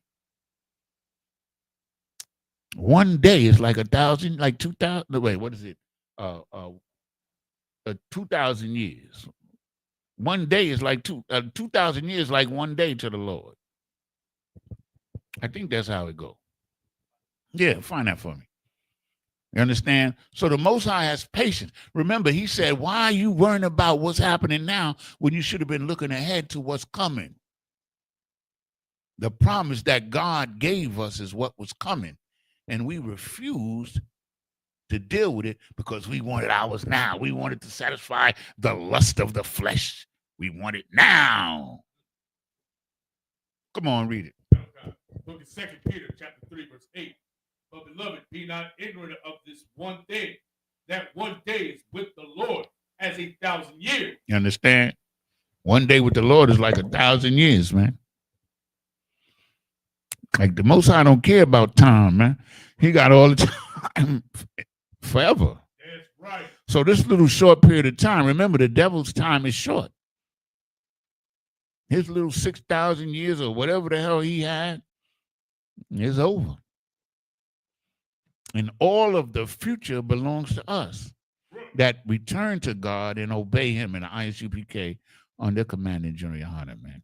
The Most High only deals with one man. He doesn't deal with 1,500 different Hebrew Israelite groups. It's dumb as hell, man. He deals with one man. You show me in the Bible, show me anywhere where the Most High dealt with multiple men in multiple groups. You show me, and I'll walk out of this door and I'll never come back. But of course, you'll see me here because you'll never be able to do it. even with Moses and Aaron. He made Moses Aaron's God, and Aaron was his mouthpiece, his prophet. You understand? It's always been one man because it's one path. If you have different bodies, you have to have different heads. If you have multiple bodies, there's multiple heads. And the Most High never, ever worked that way. When Christ called Peter Cephas, or the rock, he made sure everybody knew who the number one man was when Christ left. And Paul was not the number one man. It was Peter. Peter was the foundation. He was the rock. He was the man. He was the number one man in the school. You understand? Paul was like Captain Zariak or somebody like that. I use Captain Zariak because I'm telling you, this is the truth, man. I wake up every day looking for Captain Zariak. I'm hooked, man. I'll be looking for Captain Zariak. Is he doing Car Chronicles today? What did he do last night? Did he do a debate? I do. You know, because I'm retired. I could do that. So that's it on 12, right? Come on with it. Yeah. Read the whole thing through. Look at 2nd Ezra chapter 7, verse 12. Then were the entrances of this world made narrow, full of sorrow and travail. There are but few and evil, full of peril, and very painful. So the Most High kept his word. When Adam sinned, right? You understand? The law was broken. And to fix the law, man had to come back and obey God. And the man that did it was Christ, because Adam was the one that brought sin on all men, meaning men before Adam didn't die under the law. You understand? Men, like people think the people before Adam didn't die. I heard somebody try to say that. They just didn't die under the law, under punishment, under judgment. You understand? And so now Christ came and defeated death. He didn't sin. He got the victory, the redemption. You understand? From all of the other sins that were committed. And so he was given the keys to the kingdom. He's the ruler. He has the keys to what? Life and death. You understand? It's not life and death. It's the keys to heaven and hell. Is it the king to? Yeah, hell and death. Christ has the keys to hell and death, man, because he won the victory. Now, this is the good part. You can get the same victory and share in that with Christ. That's the whole point. That's the struggle. That's the struggle that we're struggling with here. And I'm going to do one more. I was going to do 7, 57, and 56. That's really good. But we out of time, bro. We out of time. So give me, we out of time. Man. Give me Isaiah 30, 20, and 21.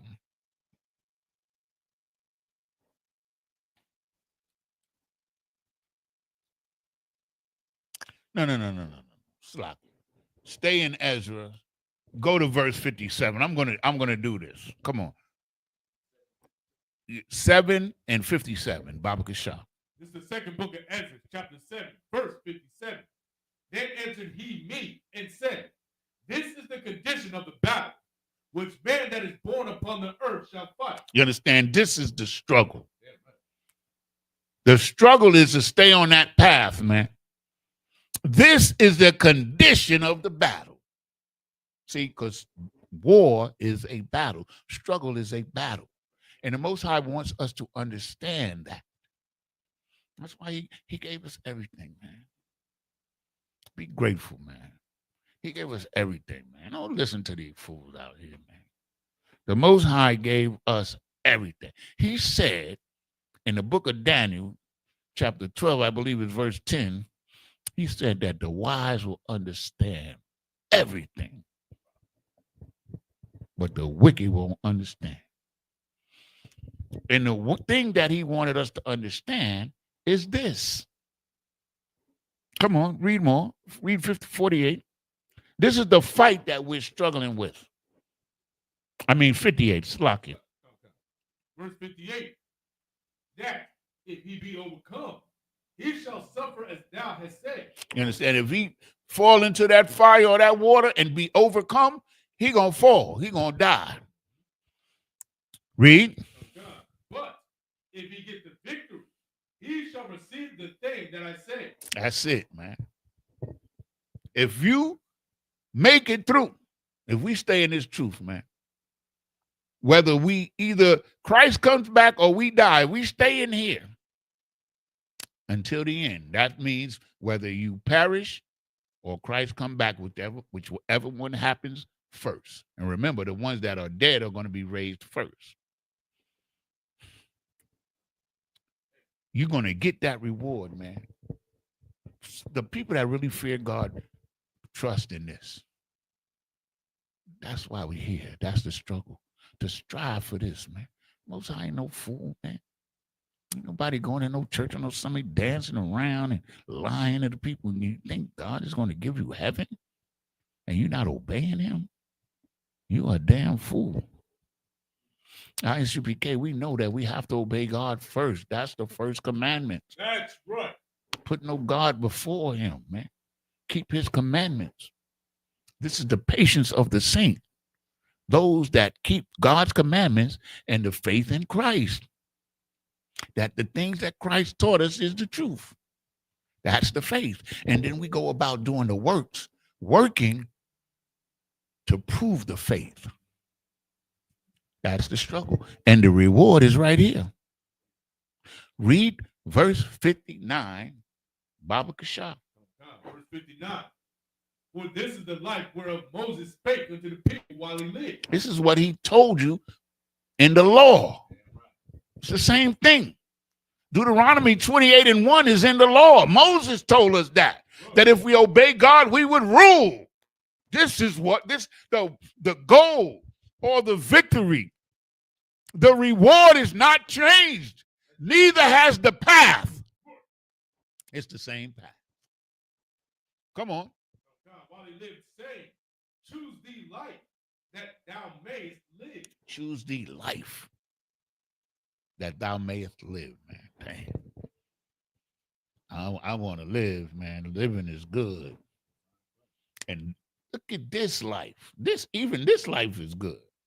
But the life that the Most High is promising us is better. You understand? Come on, read some more. Come on. Verse 60. Nevertheless, they believed him not. We didn't believe God. We believed the Moabites and the Edomites and the Jebusites and the Canaanites and the Hamites. We believed them. Read.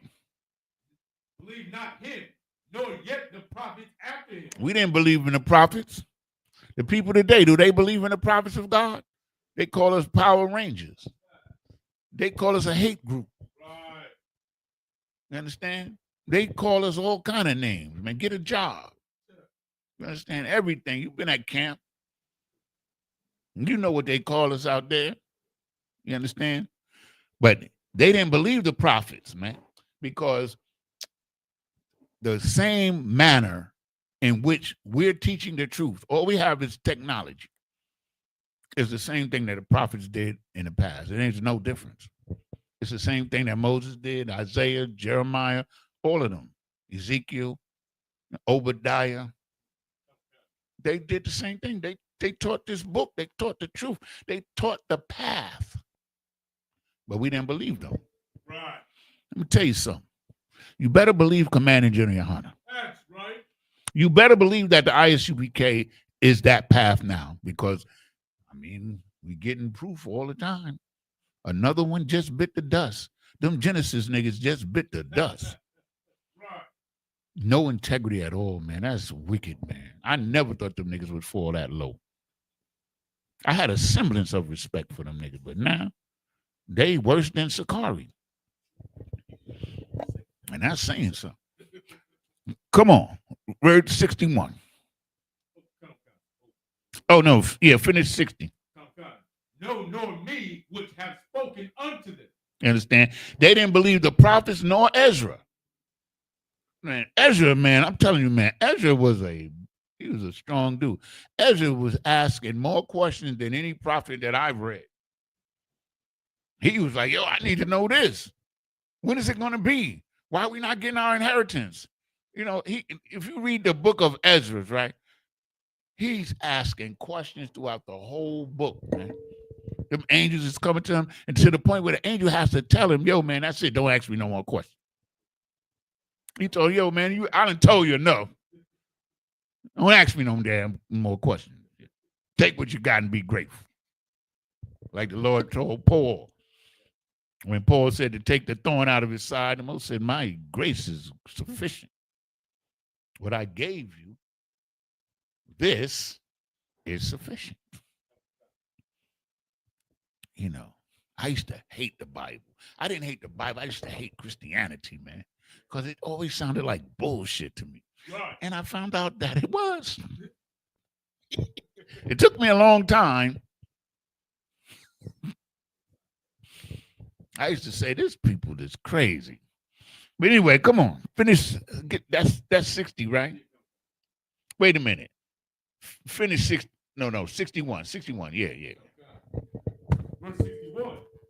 That there should not be such heaviness in their destruction, as shall be joy over them that are persuaded to salvation.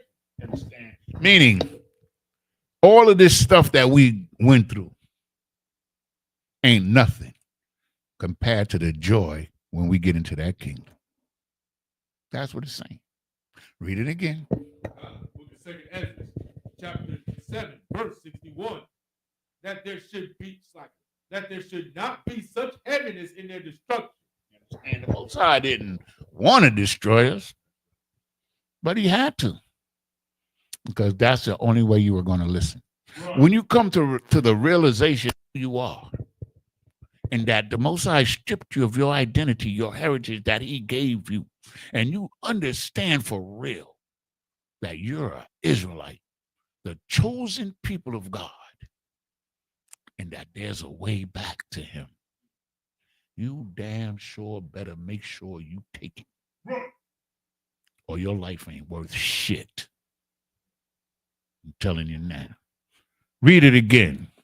Book of 2nd Ezra, chapter 7, verse 61. That there should not be such heaviness in their destruction, as shall be joy over them that are persuaded to salvation. Are you persuaded to salvation? The man in General Yohana is persuaded to salvation. Can't you tell? He doesn't falter. He doesn't hesitate. He's strong in the truth, man. Because his spirit bears witness, man, to the truth longer than anybody else here. And we should emulate him. We should try to be like him. Be strong in his faith, man. Stand up for what's right and be proud to be an Israelite, man. Understand what I'm saying? Be proud and love your people, man. Don't believe these things that they're saying about us. Them Mexicans ain't no damn rapists. The white man is the racist, man. The rapist, man. Or you can't say rape. You can say rape? Grape. They're the grapists. Understand? Those Hispanics are great people, man. They are your brothers. But the problem is they don't know that they're your brothers. And you don't know that they're your brothers either. Some of you niggas was hating them Hispanics too. Understand? I had a partner, his name was Dwight Rivers. He was my man. We was crimies together back in the Bronx. And we used to play baseball against the Puerto Ricans. I hate the Puerto Ricans. I hate them motherfuckers. Nigga wound up marrying a Puerto Rican, man. I used to laugh at him too. That was funny. That was my man. Anyway. That's a true story, man. I always tell you true story. You understand? Now, as shall be joy over them that are persuaded. The Most High is going to be joyful, and that joy is going to be upon you if you make it into that kingdom, man. These fools is out here trying to go to Mars and, oh, they found a new planet and all that. You already got everything. You a greedy bastard. Right. Because what he, in the devil's mind, is that he's going to rape the earth of all of his resources and then go find another planet to live on. No shit. Look at his movies. It's in all of his movies. Star Trek, all of them space movies, even them alien movies is about that. They're out there searching for resources. And they find the devil out there. He was called the alien. And they bring him back. This is the mindset of them, man. They the devil, man. Right. But our mindset is that kingdom. That joy, man, of being God's chosen and getting the victory, man. That's the struggle. That's the topic for tonight. You understand? I pray everybody benefited or learned something in this class. I ain't getting no questions, y'all. You understand? I ain't getting no questions. But I had a wonderful time. I love teaching. I pray to the Most High God that I be good at it and that I'm effective, because that's my responsibility. A minister, a priest is a teacher. An evangelist is a teacher. All of them, they put all of these words and stuff out there. Nigga, you a teacher. That's it. Right. Sister, you're a teacher too. You can't teach in the school. You can teach in your house. You can teach them other sisters too. You can. You understand? You can teach your husband if he ain't in the truth in your house. Understand? Just don't usurp authority over him. Use your womanly wiles. The Most High gave us Esther, Hadassah. He gave us Judith. He gave us Ruth. He gave us Sarah and a host of others. Anna, Huldah. You understand? To show you women how to get it done. How to get it done. Don't be brutish. Be sweet. That's right. You get anything you want from a nigga. You know how to do it.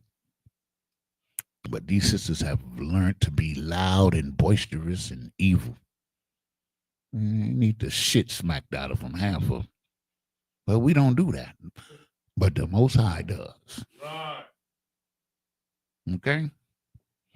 All right, y'all. I appreciate everybody for tuning in. I know we went over 20 minutes, but this was an important topic that I felt, understand what I'm saying, that we have to understand from the, from the basics, from the milk, that the struggle is to stay on this path, man. It's going to be a lot of things that pull you off this path, but there's an equal amount of things that are available to you to help you stay on the path. And those things are the brotherhood, the scriptures, the faith in the Most High in Christ, the patience of the saints. Shalom. Until the next time, the water. And I'm going to turn the class over to Precinct Officer Maishar. Yahweh Bashem al-Shah Barakathum. Yahweh Shemal al-Thun Bashem al-Shah.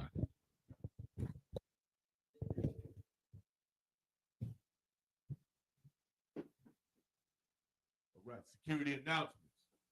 We are the ISUPK out of 1 West 125th Street, Harlem, New York, under commanding General Yohana. New rules for brothers and sisters. When a new brother or a sister comes into the school, they are off limits for 6 months.